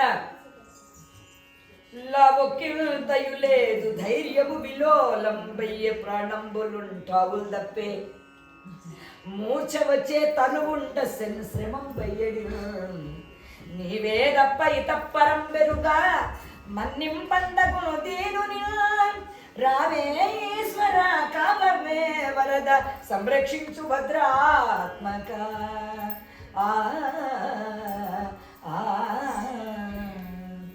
లాభు ఒక్కింతయు లేదు. లాభు అంటే శక్తి, ఎనర్జీ.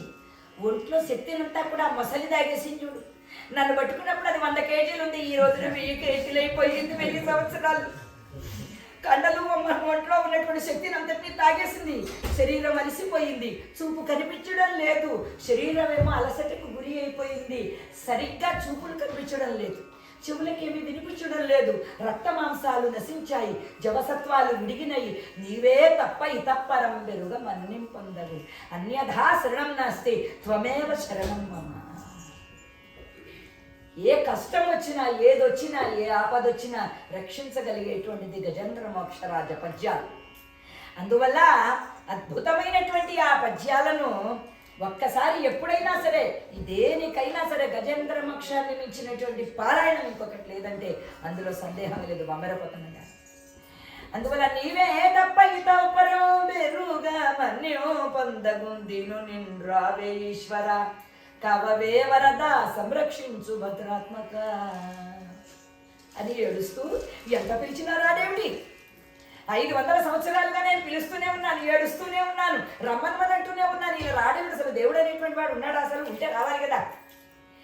కలడందురు దీనుల ఎడ కలడందురు పరమయోగి గణముల పాల కలడందురన్ని దిశలను కలడు కలడ్డనడి వాడు కలడా లేడా. గజరాజుకి ఆ డౌట్ వస్తే బాగుండు, కానీ పోతన్న గారికి వచ్చింది ఆ సందేహం. అనగానే ఎందుకు వచ్చింది అని అంటే, వాళ్ళ బావగారు ఉన్నారు శ్రీనాథ కవి సార్వభౌముడు.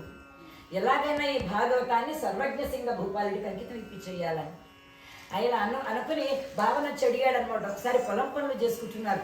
అప్పుడు ఎంత కవీశ్వరులైనా, ఎంత గొప్ప వాళ్ళైనా హలాన్ని పట్టి పొలాన్ని దున్నేవారు. వాళ్ళు వ్యవసాయం చేసేటువంటి వారు. గింజలు పండిస్తే కానీ ఎంత కవిత్వాన్ని రాసినా కడుపు నిండేది కాదు. అందువల్ల పాపం వాళ్ళు ఏం చేసేవారు? వ్యవసాయం చేసుకున్నారు. పోతన్న గారి కొడుకు మల్లన్న, వాళ్ళందరూ కూడా వ్యవసాయం పని చేసుకుంటూ ఉంటే బంగారు పల్లకీలో నవరత్నాభరణంబులను, కంకణంబులను అన్నీ కూడా వేసుకుని శ్రీనాథుడు అడిగేట. శ్రీనాథుడి చెల్లెల్ని పోతన్న గారికి ఇచ్చి చేశారు పెళ్ళి. అందువల్ల బావగారు రైతులు క్షేమమేనా అని మావా అన్నట్టు ఇక్కడి నుంచి అల్లుడు మల్లన్న, మామ రైతులు లేకుంటే ప్రపంచమే లేదు. రోజు భోజనం చేస్తావు కానీ బంగారు కంకణాలు కొరుక్కుని తినవు కదా మామా. అలా అనగానే హాలికులు క్షేమమా అని అడిగట. దానికి బొమ్మరపోతన్న గారి పద్యాలు ఎవరైనా చదివిన వాళ్ళు ఉంటే, బాలర సమలసాల నవ పల్లవ కోమల కావ్యకన్యకలు కూడలకిచ్చి అప్పడుపు కూడు కుజించుట కంటే సత్కవులు హాలికులైననేమి, ధనాంతర సీమల కందమూల కౌద్దాలికులైననేమి, నిజ దార సుత ఉదర పోషణార్థము. మా పెళ్ళాం బిడ్డల్ని కాపాడుకోవడానికి మేము కన్న బిడ్డ లాంటి మా కావ్యాలను అమ్ముకోవాల్సిన అవసరం లేదు రాజులు. మా కావ్యాలు ఎటువంటివి? మా ఇంట్లో 16 ఏళ్ల కన్య ఎలా ఉంటే ఎలాగో మా ఇంట్లో భాగవత కన్య అటువంటి. ఆ భాగవత మనకు పుట్టినటువంటి బిడ్డను కడుపు నింపుకోవడం కోసమని వేరే వాడికి దుర్మదాంతుడికి అమ్మేసుకుంటాం ఆ బిడ్డని. మా కావ్య కన్యలను కూడా మేము అలా అమ్ముకోము. నిజదార సుతోదర పోషణార్థములు. అడవుల్లోకి పోయి కావాలంటే దుంపలు పళ్ళు తిని బతుకుతాం తప్ప మా కావ్యాన్ని మేము అమ్ముకోము. ఒక్కసారి పోతన్న గారికి నీకు గంట పండేరాలు ఇస్తామన్నారు, నాకు అక్కర్లేదు పో అన్నాడు. నీకు సకల వైభోగాలు రాజ్యాలు అన్నీ ఇస్తామన్నారు, నాకు అస్సలు అవసరం లేదు మమ్మ అన్నాడు. ఏ గంట పండేరాలకు లొంగల, ఏ శాలువాలకు లొంగలేదు, ఏ కంకణ సన్మానాలకి వేటికి కూడా ఆశపడలేదు. రామచంద్రమూర్తి ఆనతి ఇచ్చిన భాగవతాన్ని ఆ కృష్ణ భగవానుడికి అంకితం చేయాలని అనుకున్నాను. అమ్మాయి కృష్ణమూర్తిని పెట్టింది. శ్రీకృష్ణ భగవానికి, శ్రీకృష్ణ భగవానికి.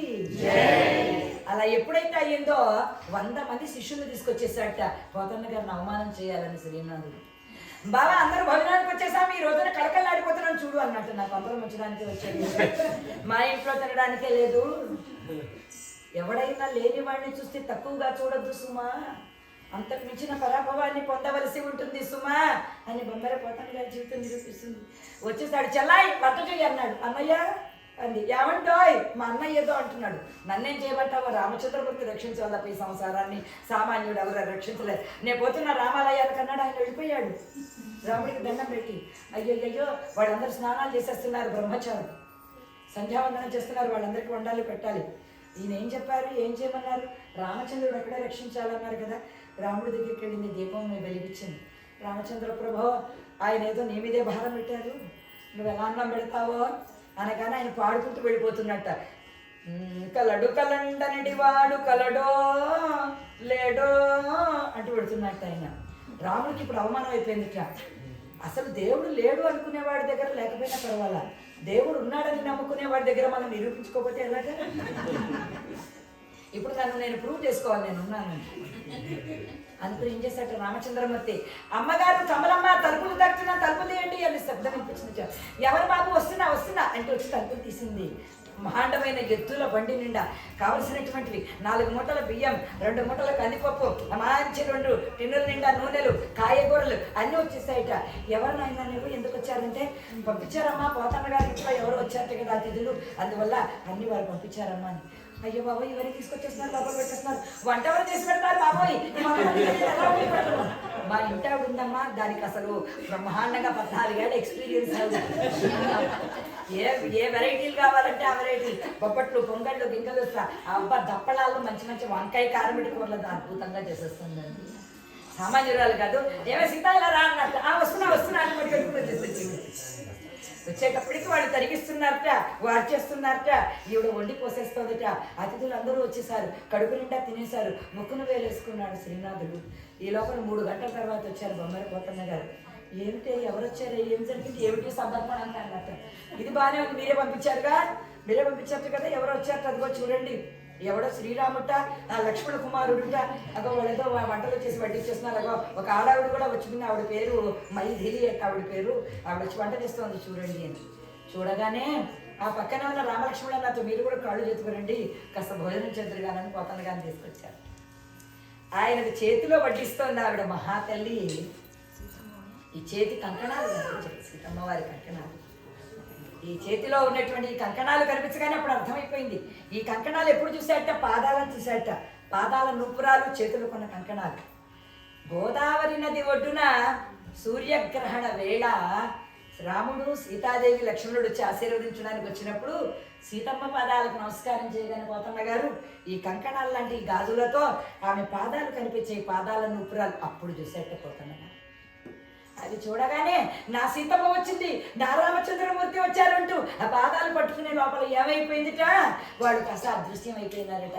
బలో శ్రీరామచంద్రమూర్తికి, సీతా లక్ష్మణ భర్త శత్రుఘ్న హనుమ సమేత రామ ప్రభువుకు.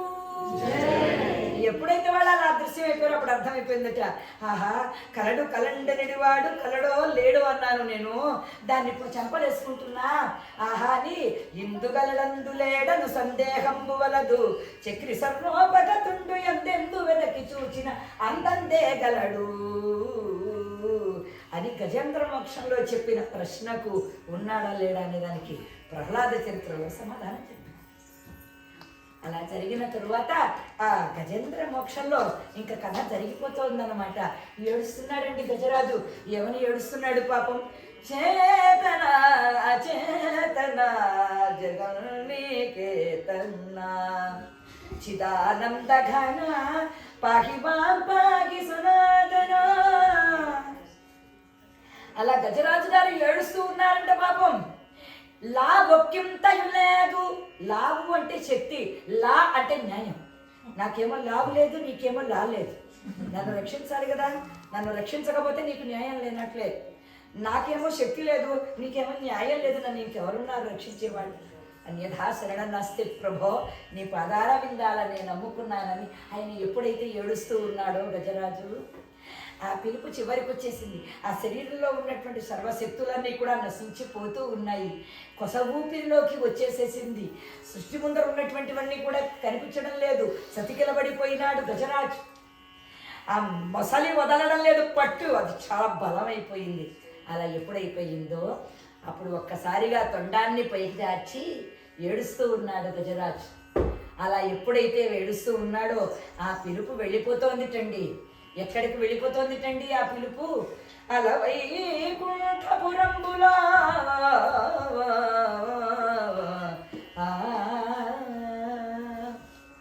అలా వైకుంఠపురంబులా నగరిలో అక్కడే ఆగిపోయింది కలం.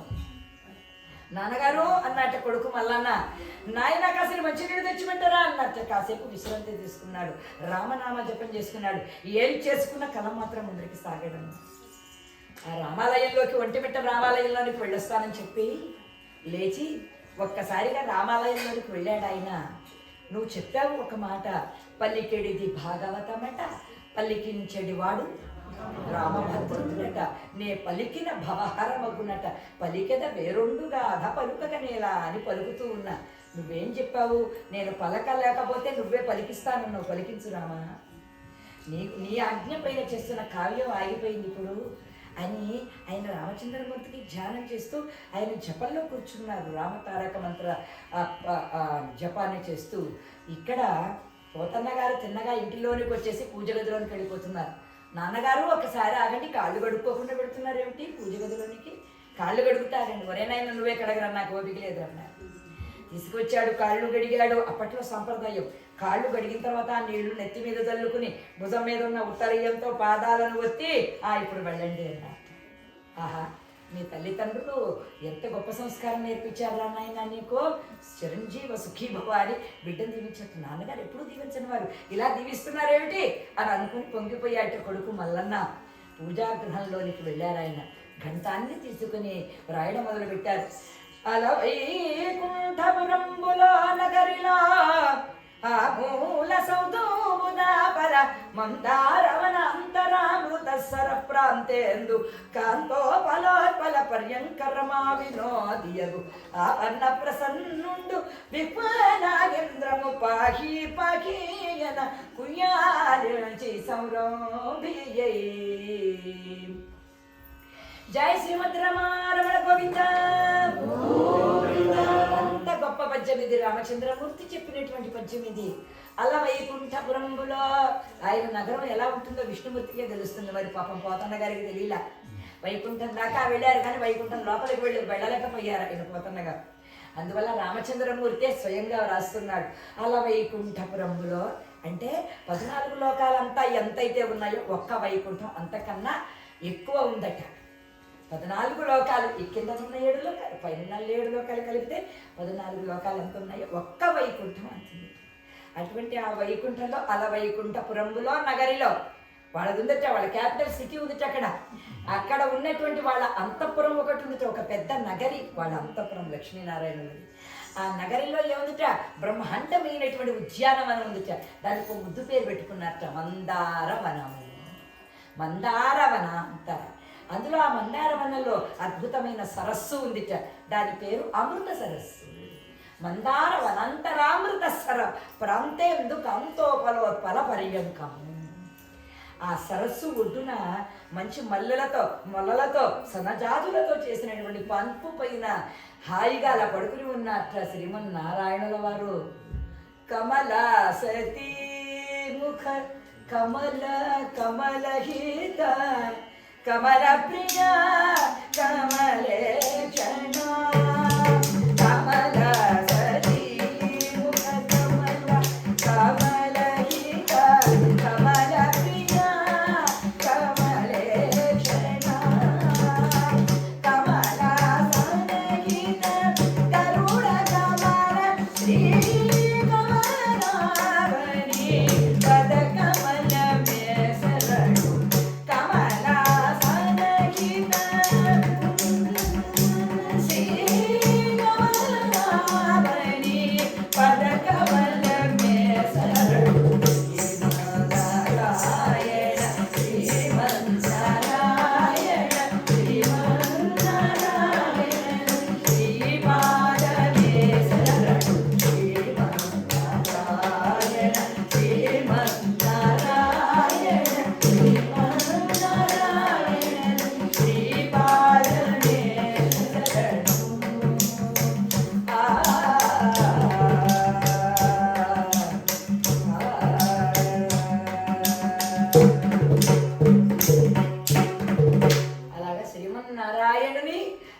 విధాలుగా ప్రార్థన చేసేటువంటి అద్భుతమైనటువంటి ఆ వైకుంఠంలో ఉన్నటువంటి పాన్పు పైన స్వామివారు పడుకుని ఉంటే అమ్మవారు పొంగిపోతున్నట్ట ఎన్నాళ్ళ కుదిరింది మా ఆయనకి నాతో మాట్లాడడానికి.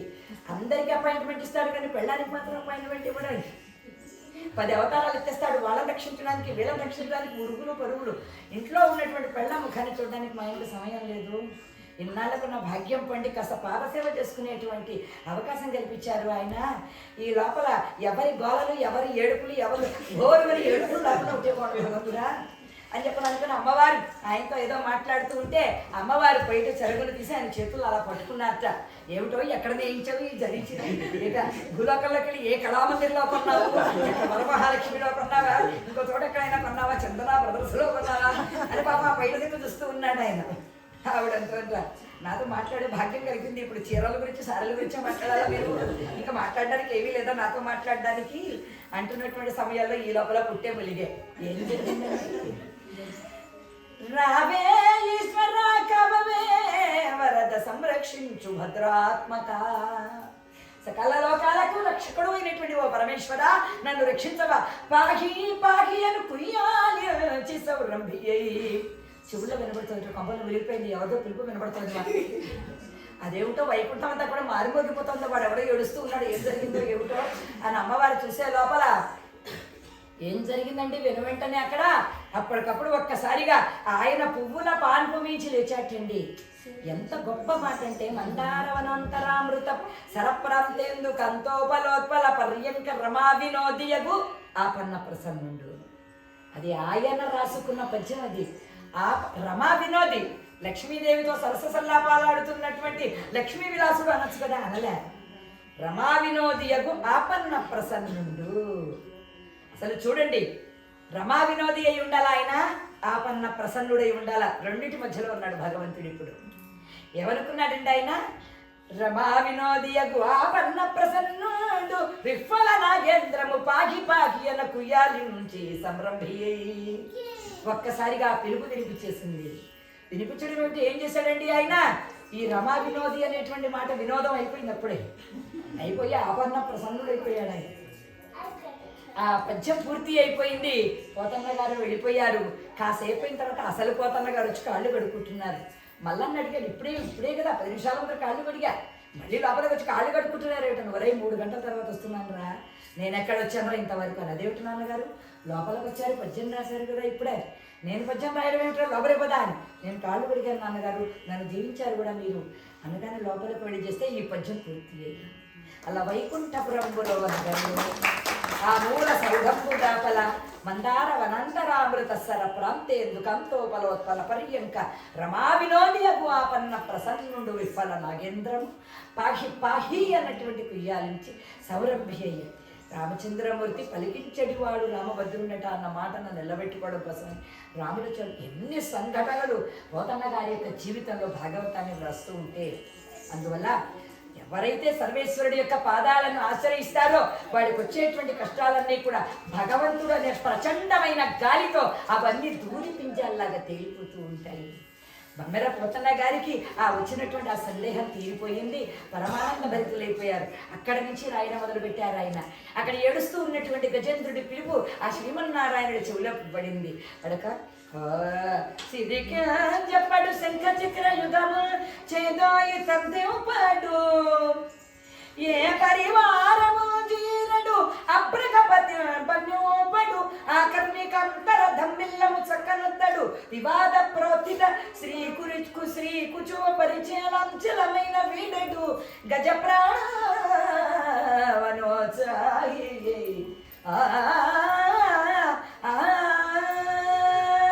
జై శ్రీమద్ రమణ గోవింద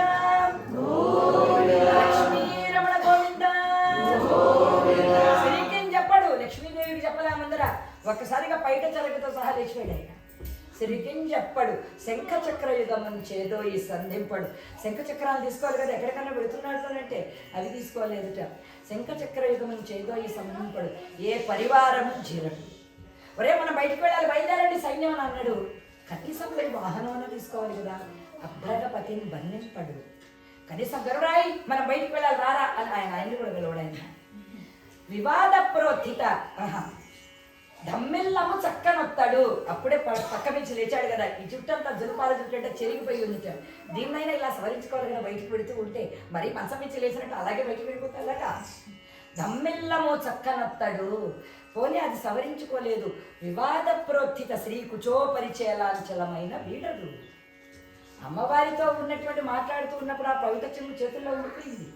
కనీసం దాన్నైనా వదిలిపెట్టాలన్నటువంటి ఇది లేదు. ఆయన దృష్టిలో ఏది మిగిలిపోయిందంటే గజ ప్రాణావనోత్సాహి.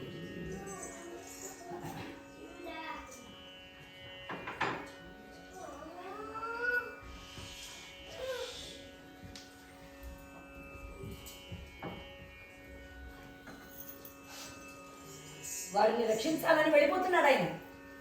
అలా రక్షించాలని ఒక్కసారిగా లేచాడు. లేచినా పర్వాలేదు కానీ అమ్మవారి పైట జరుగు కూడా వదలలేదుట. ఈ పద్యాన్ని విన్నాడు శ్రీనాథుల వారు. ఏంటి అంత భక్తుడిని అంత దీనంలో ఉన్నటువంటి వాడిని రక్షించడానికి లక్ష్మీదేవికి చెప్పడా? మరి కనీసం చక్రాలన్నా తీసుకోవాలా? చక్రంతో కదా సంపాల్సింది, అదన్నా తీసుకోవాల్సిన పని లేదా? వాహనాన్నైనా పిలవడా? ఎవరికి చెప్పడా? తన దాన్ని తాను వెళ్ళిపోతాడా? ఇదేం పద్యం ఏం బాగాలేదన్నాడు. అనగానే మల్లన్నకి చాలా కోపం వచ్చింది. కోపం వచ్చి ఆ శ్రీనాథుడి భార్య చిన్నతనంలోనే చనిపోయింది, ఒక పాపను కని. అమ్మాయి పేరు శారద, వీళ్ళింట్లోనే పెరుగుతుంది ఆ అమ్మాయి. ఆ శారదను అలా అన్నట్టు, వస్తే శారద ఇలారా అన్నట్టు. ఏమిటి బావా అంట, లోపల రాముందని చెప్తానని గదిలో వేసి గడిగేసేసరికి మావయ్య నీ కూతురు బావిలో పడిపోయింది అన్నట్టు. ఇంకా చూసుకోండి శ్రీనాథుల వారు పరుగులు పెట్టారు. అమ్మ నా కూతురు ఏమైపోయిందో బావిలో ఉంటుంది. ఒరే పక్కింటి వాళ్ళు రండిరా, వెనకింటి వాళ్ళు రండిరా. అదేమిటి మావయ్య, కాళ్ళు తీసుకోవు, గొలుసులు తీసుకోవు, తెల్ల బావిలో పడిపోతే అవన్నీ తీసుకొని ఒరే కాళ్ళు చెయ్యి ఆడటం లేదురా, ఈ కాళ్ళు ఏమిటి, గొలుసు ఏమిటి, ముందర బిడ్డను ఎలా కాపాడుకుంటావు? కన్నావు లేవు కూతురుని ఎలాగో. కన్నంత మాత్రం చేత భగవంతుడు అనేటువంటి వాడు 1000 సంవత్సరాల నుంచి బాధపడుతున్న వాడి యొక్క పిలుపు వినిపిస్తే కాలు చెయ్యి నీకే ఆడలేదే ఒక కూతుర్ని కంటే, లోకాలకన్నటువంటి వాడు ఎంత బాధపడిపోయి ఉంటాడో గజేంద్రుని రక్షించాలని. అనగానే అప్పుడు అన్నట్ట, పోతన్నా ఈనాటి నుంచి నీ పాదాలకు నేను కూడా దర్శనం. అలా అన్న తరువాత ఆ స్వామివారు ఏం చేశారట, ఆయన బయలుదేరిపోయాడు. వెంటనే లక్ష్మీదేవి అనుకుంటుందట, విననో వనితామణి దీనాలాపములు. ఏ ఆడవాళ్ళు ఏడ్చేస్తున్నారో ఏమిటో, ఎవరు ఏడ్చేస్తున్నారో, ఎవరి శ్లోకాలు విన్నాడో, ఏ వేదాలను ఏ రాక్షసుడు ఎత్తుకెళ్ళిపోయాడో, మళ్ళీ లోకాల్లో ఎవరికి నిప్పులెట్టాడో ఏమిటో అని లక్ష్మీదేవి అనుకుంటోందిట. ఈయన బయలుదేరిపోయాడు. అడిగేదన్న నీ కడువడిజను, అడిగిన తన మగడుగడని నడయుడుగున్ వెడవెడ చిడిముడి తడబడ అడుగిడు నడుగిడదు చెడిమ అడుగిడు నెడల. అడిగేదనని కడువడిజను, ఎవడే ఆగండి అడిగేస్తాను ఈయనని, ఆగండి మీరు అని అడుగుదామని అడుగుతుంటారు. అడిగిన తన మగడుగడని నడయుడుగున్, అసలు అడిగితే సమాధానం చెప్పే స్టేజ్లో ఉన్నాడు ఆయన. అడగడం కూడా వ్యర్థమే అనుకుందిట. పోనీ అలా ఉందామంటే ఎక్కడుంది?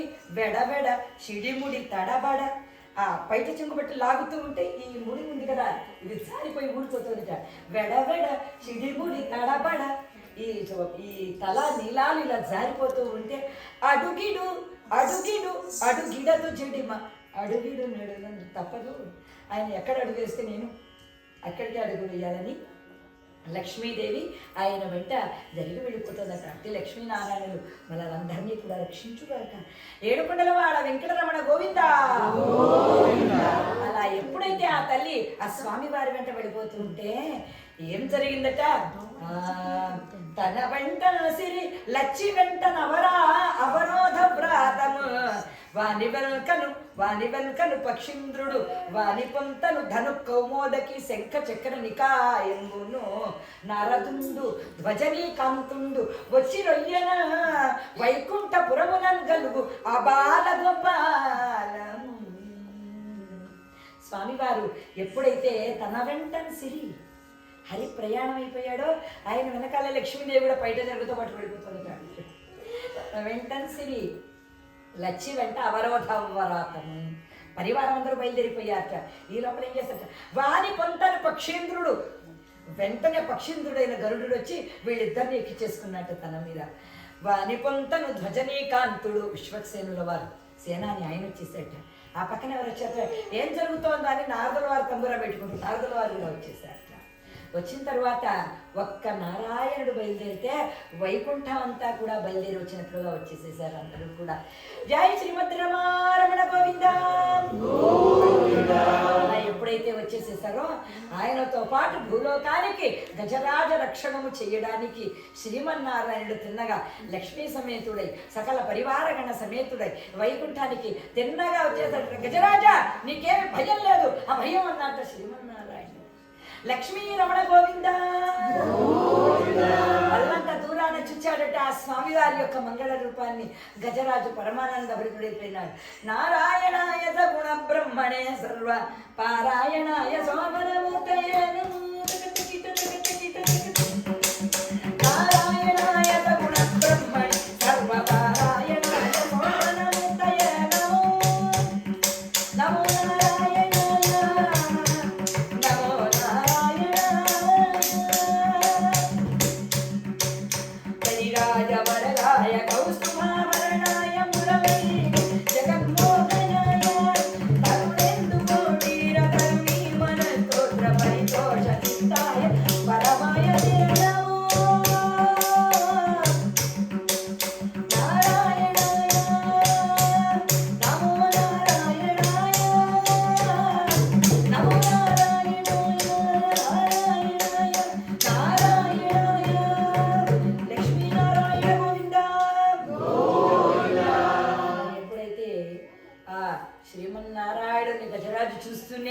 పొంగిపోయాట. నారాయణుడు శ్రీమన్నారాయణుడు వైకుంఠపతి నన్ను కాపాడడానికి వచ్చేసాడే, ఏమి చెయ్యగలను, ఏమి కానుకలు ఇవ్వగలను, ఎలా పూజింపగలను, ఏమని సేవింపగలను, ఏం చేస్తాడు? ఏమీ లేదు అక్కడ. కలిగిన రోజున కలిగిన వాడు ఎవడైతే ఉన్నాడో వాడి గుర్తుకు రాలేదు, వాడి దృష్టి లేదు, వాడి కోసం ఏదైనా చెయ్యాలని లేదు, వానికి ఏది ఇష్టమైందో అది చెయ్యాలన్న దృష్టి లేదు. ఈరోజు అన్నీ ఉడిగిపోయిన తర్వాత, అన్నీ జారిపోయిన తర్వాత, అన్నీ అదృశ్యం అయిపోయిన తర్వాత జీవితంలో ఏమిటి నువ్వు చెయ్యగలిగేది? ఏమీ చెయ్యలేవు. వెంగమాంబ గారు అందుకే అంటుంది, అనిసంబు తరిగొండ హరికథలు వినుటలే పొలతి కర్ణములకు భూషణములు. చెవులకి ఇంతంత అందాలవి పెట్టుకుంటే ఎంత అందమో, అలా అందంగా పెట్టుకున్న చెవులకి భగవంతుడి యొక్క గుణ కథలు వినడమే భూషణములు. చెవులకు కూడా భూషణములు ఉన్నాయి. అంతేకాదు మంచి మాటకు కూడా వాగ్భూషణం, భూషణం అని పేరు. ఏమిటది? ఏ వేళ శేషాచలేంద్రుని చూచుటే పొసగ నేత్రములకు భూషణములు. కళ్ళకు కూడా భూషణములు ఉన్నాయట. ఘన విష్ణునామ సంకీర్తనములు చేయుటే పొలుపొంద వాక్కుకు భూషణములు. భగవంతుడి యొక్క నామస్మరణాన్ని, గోవిందాన్ని నూరారా నారాయణ అని అనడమే నిజమైనటువంటి ఆ భగవంతుడికి మన మాటకు ఉండేటువంటి భూషణాలట. మరి ఈ చేతికి ఏం భూషణాలు ఉన్నాయి? ఎంత మంచి గాజులు వేసుకున్నాం, ఎంత బాగా వేసుకున్నాం, ఎంత అందంగా ఉన్నాయో. దీనికి ఏమిటో తెలుసా?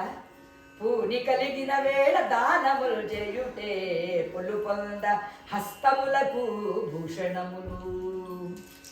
ఈ చేతికి భగవంతుడు ఇచ్చినటువంటి దాన్ని నీ చేతిలో నుంచి ఏదైతే చేస్తూ ఉంటావో, అకౌంట్ చూస్తూ ఉంటాడు భగవంతుడు, ఎక్కడికక్కడ రాస్తూ ఉంటాడు.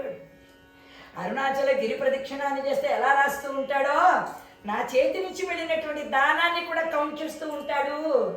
ఇక్కడ సంపాదించినటువంటివి ఏవి నీకు ట్రాన్స్ఫరబుల్ కాదు ఆ లోకానికి వెళ్ళడానికి. ఇవేవి నువ్వు తీసుకుని వెళ్ళలేవు. నువ్వు తీసుకుని వెళ్ళే లగేజ్ని వేరే దాన్ని ప్యాక్ చేసుకోవాలి. మన డాలర్లు, మన రూపాయలు అక్కడ చెల్లుతాయా? అక్కడ చెల్లు, అక్కడ వేరే కరెన్సీ కావాలి. అక్కడ మోసుకొని వెళ్ళగలిగే లగేజ్ని కూడా ముందర నుంచే ప్యాక్ చేసి పెట్టుకోవాలి.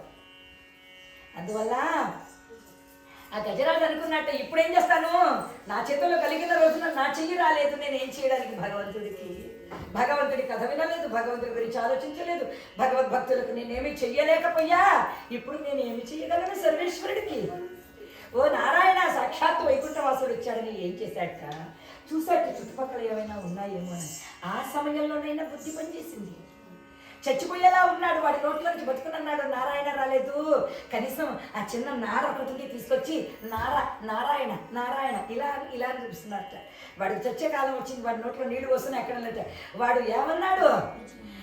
నారాయణ అనడానికి పోతాడు, కనీసం నారం అంటే సగం స్వర్గానికన్నా వెళ్తాడేమో అనుకుంటే వాడు కాస్త ఏమన్నాడు, గడ్డి పోచ నిజమా. అది రావాలి. ఎన్ని జన్మల సంస్కారం ఉంటే వస్తుంది అవన్నీ కూడా. అందువల్ల నా నోటిలో నేను నామనామాన్ని చేయగలిగినప్పుడే, నా చెవులారా భగవంతుడి కథ వినగలిగినప్పుడే, నా కన్నులారా ఈ సృష్టిలో ఉన్న సర్వేశ్వరుడి యొక్క గొప్పతనాన్ని చూడగలిగినప్పుడే, నా కాళ్ళు సరిగ్గా తడబడకుండా నడుస్తూ ఉన్నప్పుడు, గుడి చుట్టూ ప్రదక్షిణం చేసినప్పుడే, నా అకౌంట్లోంచి నేను డ్రా చేసి నా డబ్బులను నేను తీసుకుని వచ్చి నేను చెయ్యగలిగిన రోజుననే చేసే తర్వాత ఏది నీది కాదు, ఏది నీది కాదు. గజరాజు ఏడుస్తున్నట్టు నేను ఆయనకి ఏమివ్వగలను, భగవంతుడా నీకేమైనా సమర్పించడానికి ఉన్నాయా అంటే కరిమకరుల సంగ్రామంలో ఉన్న ఒక చిన్న తామరతూడు కనిపించింది. అందువల్ల అయితే భగవంతుడు అనేటువంటి వాడికి ఏమి పోయినా పల్లెదంగా పుష్పం వేసేస్తే చాలు అని అలా అనుకోకండి సుమా. గజరాజు 1000 సంవత్సరాలు పోరాడాడు, ఆ దుఃఖాన్ని నువ్వు అనుభవిస్తానంటే తామర పువ్వు ఇవ్వు దేవుడికి ఏమండి. అందువల్ల ఆ తామర పుష్పాన్ని తీసేటండి, తామర పుష్పాన్ని ఆ తొండంతో తీసి నారాయణుడి మీద వేసాట. ఏమని, నారాయణార్పణమస్తు అంటూ వేసేసాడు. జై శ్రీమద్ రమారమణ గోవింద. ఉత్తరం పుష్పం ఫలంతోయం యో మే భక్త్యా ప్రయచ్చతి. పేదవాడివైతే ఏమీ పర్వాలేదు, నిర్మలమైనటువంటి భక్తి కలిగినటువంటి మనసుతో భగవంతుడికి సమర్పించేటువంటి ఒక కణము జలము, ఒక చక్కని తులసి దళము, ఒక చిన్న ఫలము సర్వేశ్వరుని సంతృప్తి పరచడానికి చాలు. అందువల్ల ఏనుగు ఉండి వ్రత సాయం చేస్తామని అనకూడదు, ఏనుగు సాయమే చేయాలి. అందువల్ల ఈయన ఏం చేశాడు, ఏనుగయ్యుండి కూడా పీరుగులు అయిపోయాడు పాపం, ఏం చేస్తాడు. అందువల్ల ఆ తామరతూడిని తీసి భగవంతుడికి నారాయణ అర్పణం వస్తాడు. అంతే ఈ చేత్తో ఆ పుష్పాన్ని తీసుకున్నాడు ఆయన, ఈ చేత్తో చక్రాన్ని విడిచిపెట్టాడు. ఆయన ధర్మరక్షణ చేయాలన్నా, దుర్మార్గులని నాశనం చేయాలనుకున్నా ఆ చక్రాన్ని ప్రయోగిస్తాడు శ్రీమన్నారాయణ. ఒక్కసారిగా చక్రాన్ని పంపించేట వెళ్ళి ఆ మొసలి చూడు మన గజరాజు చీము రక్తాలని తగ్గి అలా బలిసిపోయిందో దాన్ని వేసాయి ఒక్క వేటను అన్నట్టు. అంతే ఇక్కడి నుంచి వెళుతూ ఉంటే అది అగ్ని కణాలను విరజిమ్ముతోంది చక్రం సుదర్శనం. హనుమాచార్యులు వారు వర్ణిస్తారు, నమో నమో దానవ వినాశ చక్రమా, నమో నమో దానవ వినాశ చక్రమా, సమర విజయమైన సర్వేషు చక్రమా, నమో నమో దానవ వినాశ చక్రమా.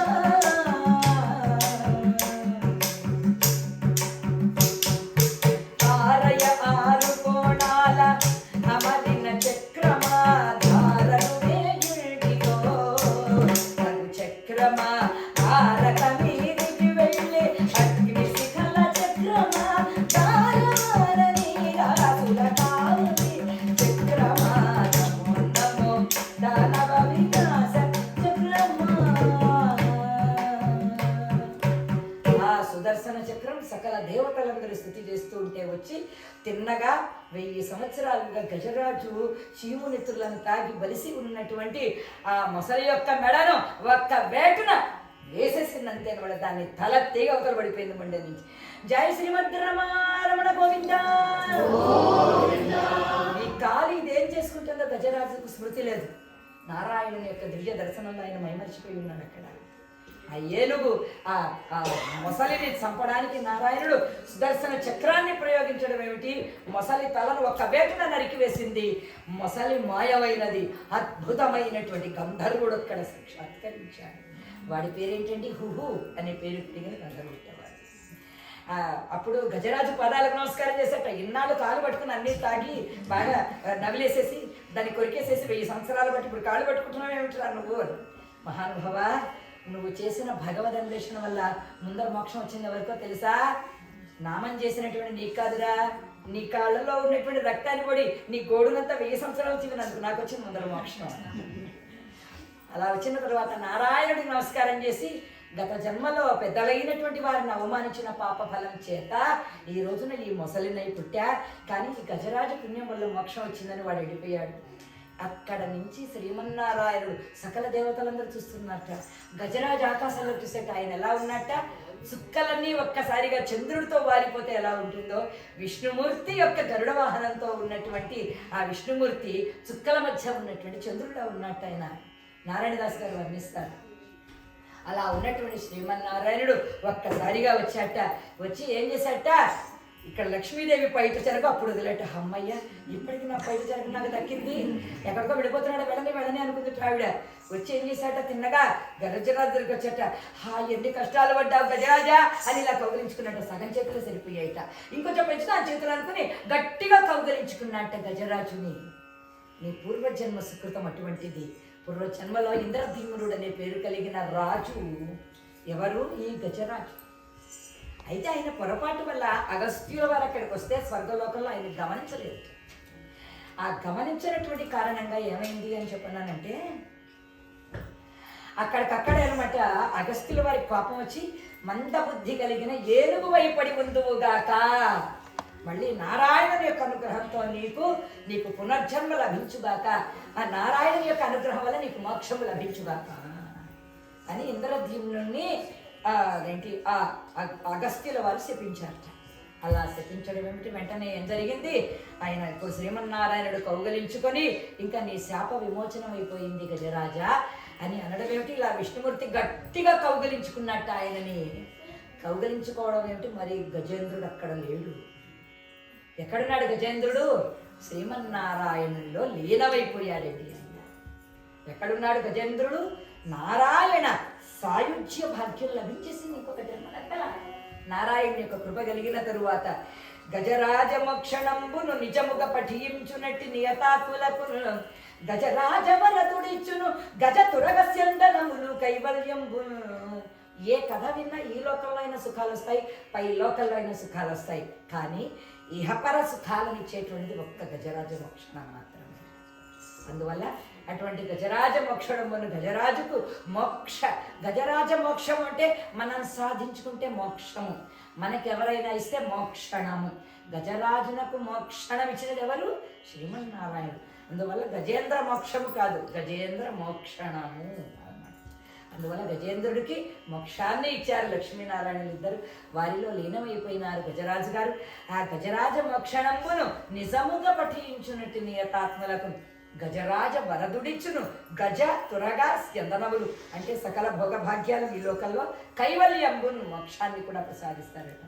అందువల్ల ఈ రోజున పుణ్య దంపతులైనటువంటి అమ్మాయి ప్రశాంతి రామగారి యొక్క స్వగృహంలో వాళ్ళ చిన్నారులతో సహా మంచి సాంప్రదాయాన్ని, సంస్కృతిని, సంస్కృతాన్ని కూడా కలిగినటువంటి ఈ చల్లని ఇంట్లో, గురుకుల వాతావరణం ఉన్నటువంటి ఈ ఇంట్లో ఇంతమంది ఆత్మీయులను, బంధువులను అందరినీ కూడా పిలిపించి ఈ రోజుని గజేంద్ర మోక్షణాన్ని ఏర్పాటు చేసినందుకు నేను హృదయపూర్వకమైనటువంటి ధన్యవాదాలను తెలియజేస్తూ, గజరాజ వరదులైనటువంటి లక్ష్మీనారాయణులు మీ అందరికీ ఈ రోజున ఈ కథాగానానికి వచ్చిన వారందరికీ ఆయురారోగ్య ఐశ్వర్యాదులు ఇచ్చి రక్షించాలని కోరుతూ, ఈసారి నా యాత్రలో హైమ 3 నెలలుగా ప్లాన్ చేస్తున్నారు. ఇక్కడికి రావడానికి, శాండియోగం అంతా రావడానికి, నా కార్యక్రమాలకి అన్నీ ప్లాన్ చేశారు. ముఖ్యంగా అన్నమాచార్య సంకీర్తనలు నేర్చుకోవాలని ఐశ్వర్య మరియు శ్రవణు వీళ్ళిద్దరు కూడా చక్కగా ప్లాన్ చేసి అందరూ అన్నమాచార్య సంకీర్తనలు నేర్చుకునేటట్టుగా ఏర్పాటు చేశారు. అంతేకాకుండా మా శ్రవణ గారింట్లో కూడా కథాగానం ఉంది. నిన్నటి రోజున కూడా అద్భుతంగా అమ్మాయి లీలా శిరీష వారింట్లో కూడా కుమార సంభవ హరికథాగానం జరిగింది. అందువల్ల చేసిన పుణ్యము చెడని పదార్థం. ఇవాళ వండుకున్నటువంటిది రేపటి కాకపోతే ఎల్లుండికైనా చెడిపోతుంది. చెడిపోయినటువంటి వంటలు చేసుకుందాం మనం. అందువల్ల చేసిన పుణ్యం ఏదైతే ఉంటుందో అది చెడని పదార్థము. అటువంటి సర్వేశ్వరుని యొక్క, లక్ష్మీనారాయణ యొక్క సేవ చేసిన మీ అందరికీ కూడా సర్వేశ్వరుడు రక్షించాలని కోరుతున్నాను. ఎంతగానో ఆదరించినటువంటి ఒక హైమావతి, ఒక అన్నపూర్ణ గారి వారి ఇంట్లో కూడా నాకు మంచి ఆతిథ్యాన్ని ఇచ్చి 10 రోజుల పాటు హైమా వాళ్ళ ఇంట్లో ఉన్నాను. నేను 3 రోజులుగా అన్నపూర్ణ గారి ఇంట్లో ఉన్నా. ఆవిడ నిజంగా అన్నపూర్ణ. అందువల్ల అటువంటి తల్లులందరూ కూడా ఉన్నారు. నేను వారందరికీ కూడా ధన్యవాదాలను తెలియజేస్తూ, చిన్నారి తండ్రి వంశీ ఇంకా గొప్ప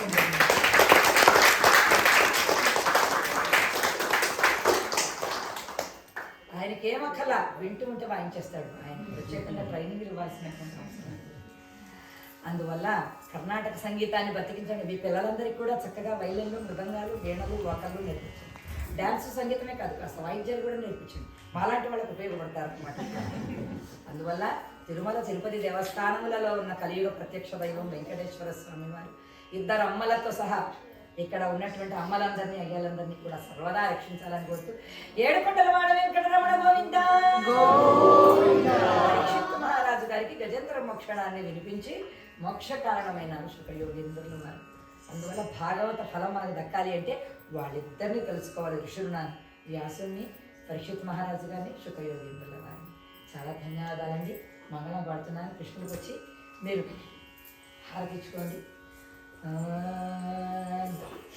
పగటు శ్రీ వెంకటేశు పట్టపురాణి, పగటు శ్రీ వెంకటేశు పట్టపురాణి, నెగడు సతి కడలకు నీరాజను, జగతి అలనే మంగ సకదమునకెల్ల నిపుడు నిజ శోభనపు నీరాజను,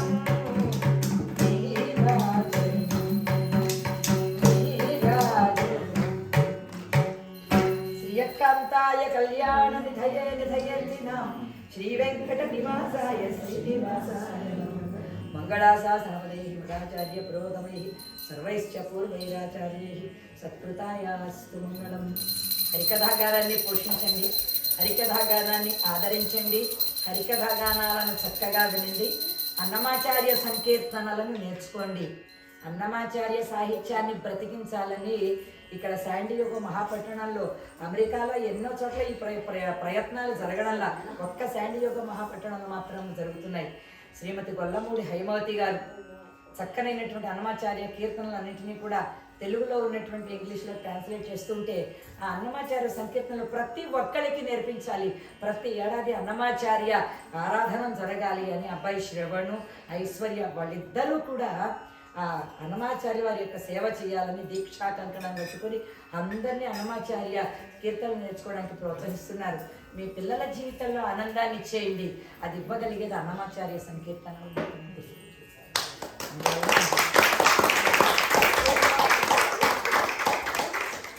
పుస్తకాలు అన్నమాచార్య సంకీర్తనలు హైమావతి గారు చేసినటువంటి మా యాత్ర చివరికి వచ్చేసింది. ఇంకా కొన్ని పుస్తకాలు మాత్రం ఉన్నాయి.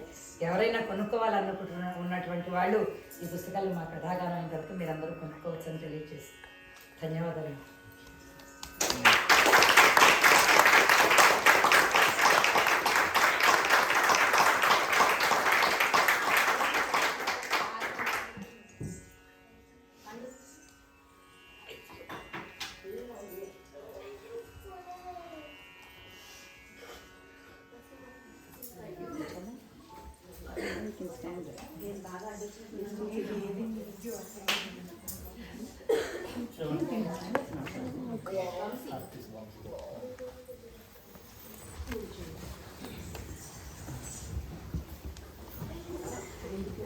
పిల్లలు చాలా జాగ్రత్తగా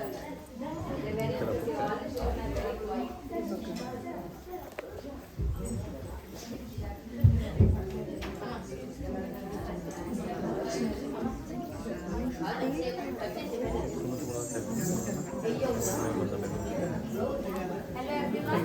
So 29th Sunday afternoon 3 p.m. we have a Harikatha Ganam on the topic of Mahishasuramardiनी at Ravan Garu's house. Yeah, please join whoever Please can. join whoever would love to join. There will be We can work on translation But, and then share some of the knowledge so if people are interested. ఈ రోజు నేను ఒక అంటే తెలుగు మా mother tongue కానీ ఒక ఇద్దరు ముగ్గురు స్నేహితులు నేను పిలిచాను అనమాట. వాళ్ళకి చెప్పాను కొంచెం ట్రాన్స్లేషన్ కూడా ఉంటుంది అని.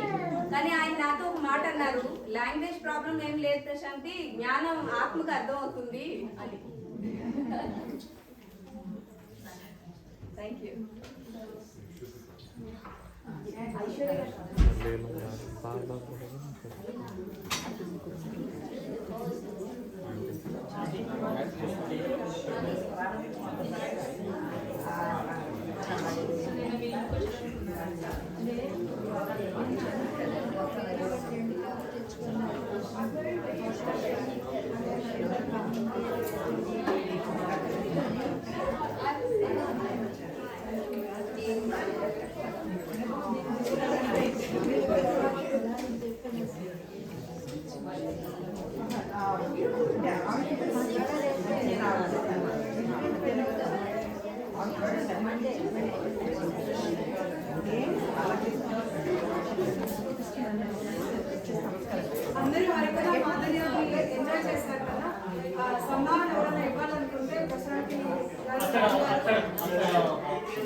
అక్కడ అందులో పెట్టారు.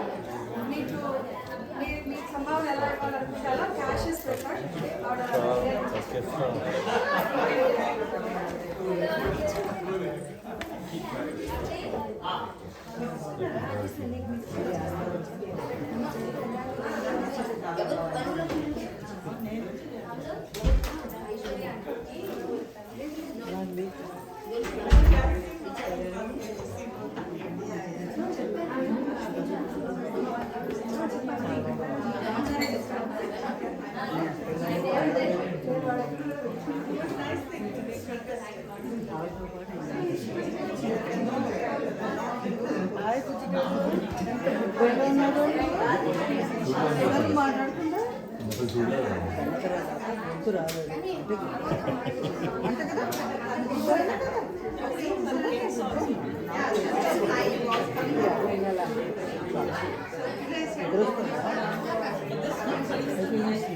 No never. మేము అసలు పగలు రాత్రి అర్ధరాత్రి మాకు ఎప్పుడు లేకుండా మేము ఐఎమ్ నాట్ అది శాంతంగా ఉండదు. ఎప్పుడు వాడు పడుకుంటే అదే అదే చాలా గుడ్.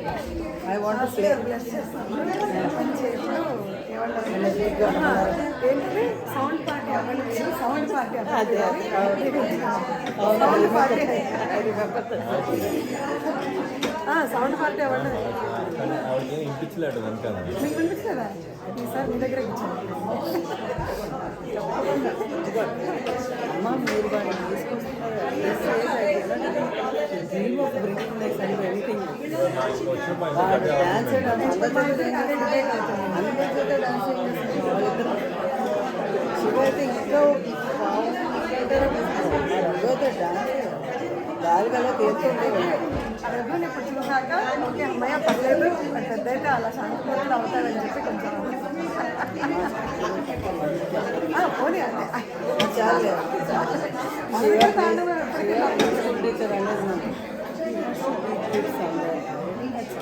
Very good. మాకు ఇంట్లో కూడా ఉండొచ్చు కదా. సచ్చాడు మా అబ్బాయి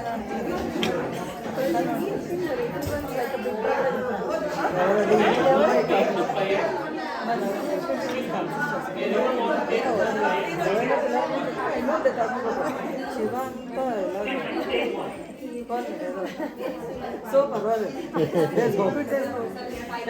మన డిబేట్ కూర్చోడు మనం మనం డిస్టర్బ్ చేస్తాం. మనం డిస్టర్బ్ ఉన్నా వాడికి మన గజేంద్ర ముఖ్యం ఇంకా ముందు ఉంటాయి కదా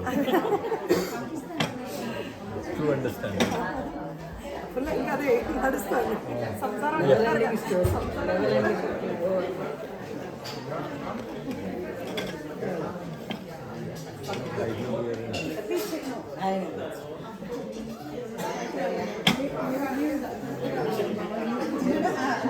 అందుకే వాళ్ళ కోసం అనేది చెప్పడం.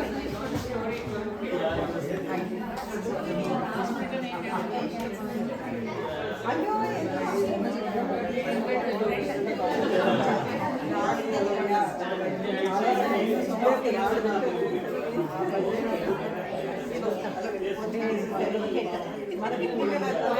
Virat would have enjoyed your narration.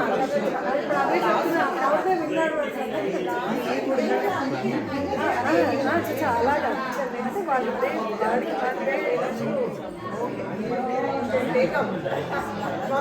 Definitely would have enjoyed it.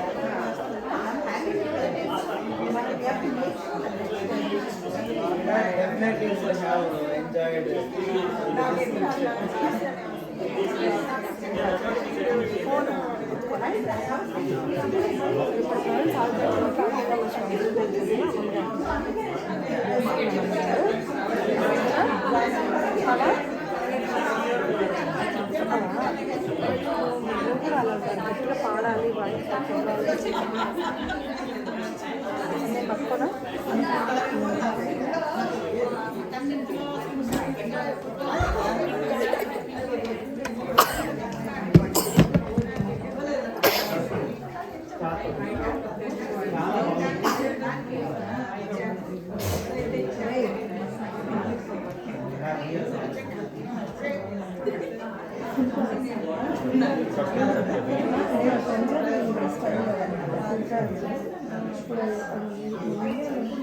India patient మనం తెచ్చుకునే ఫ్యాషన్ అయిపోతుంది.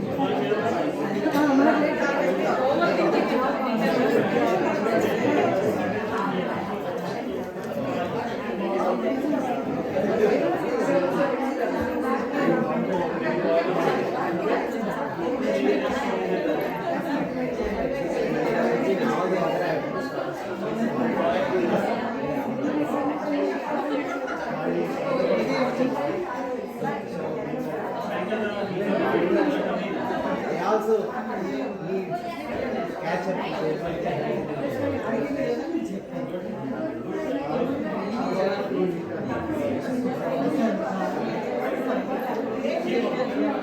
Thank you.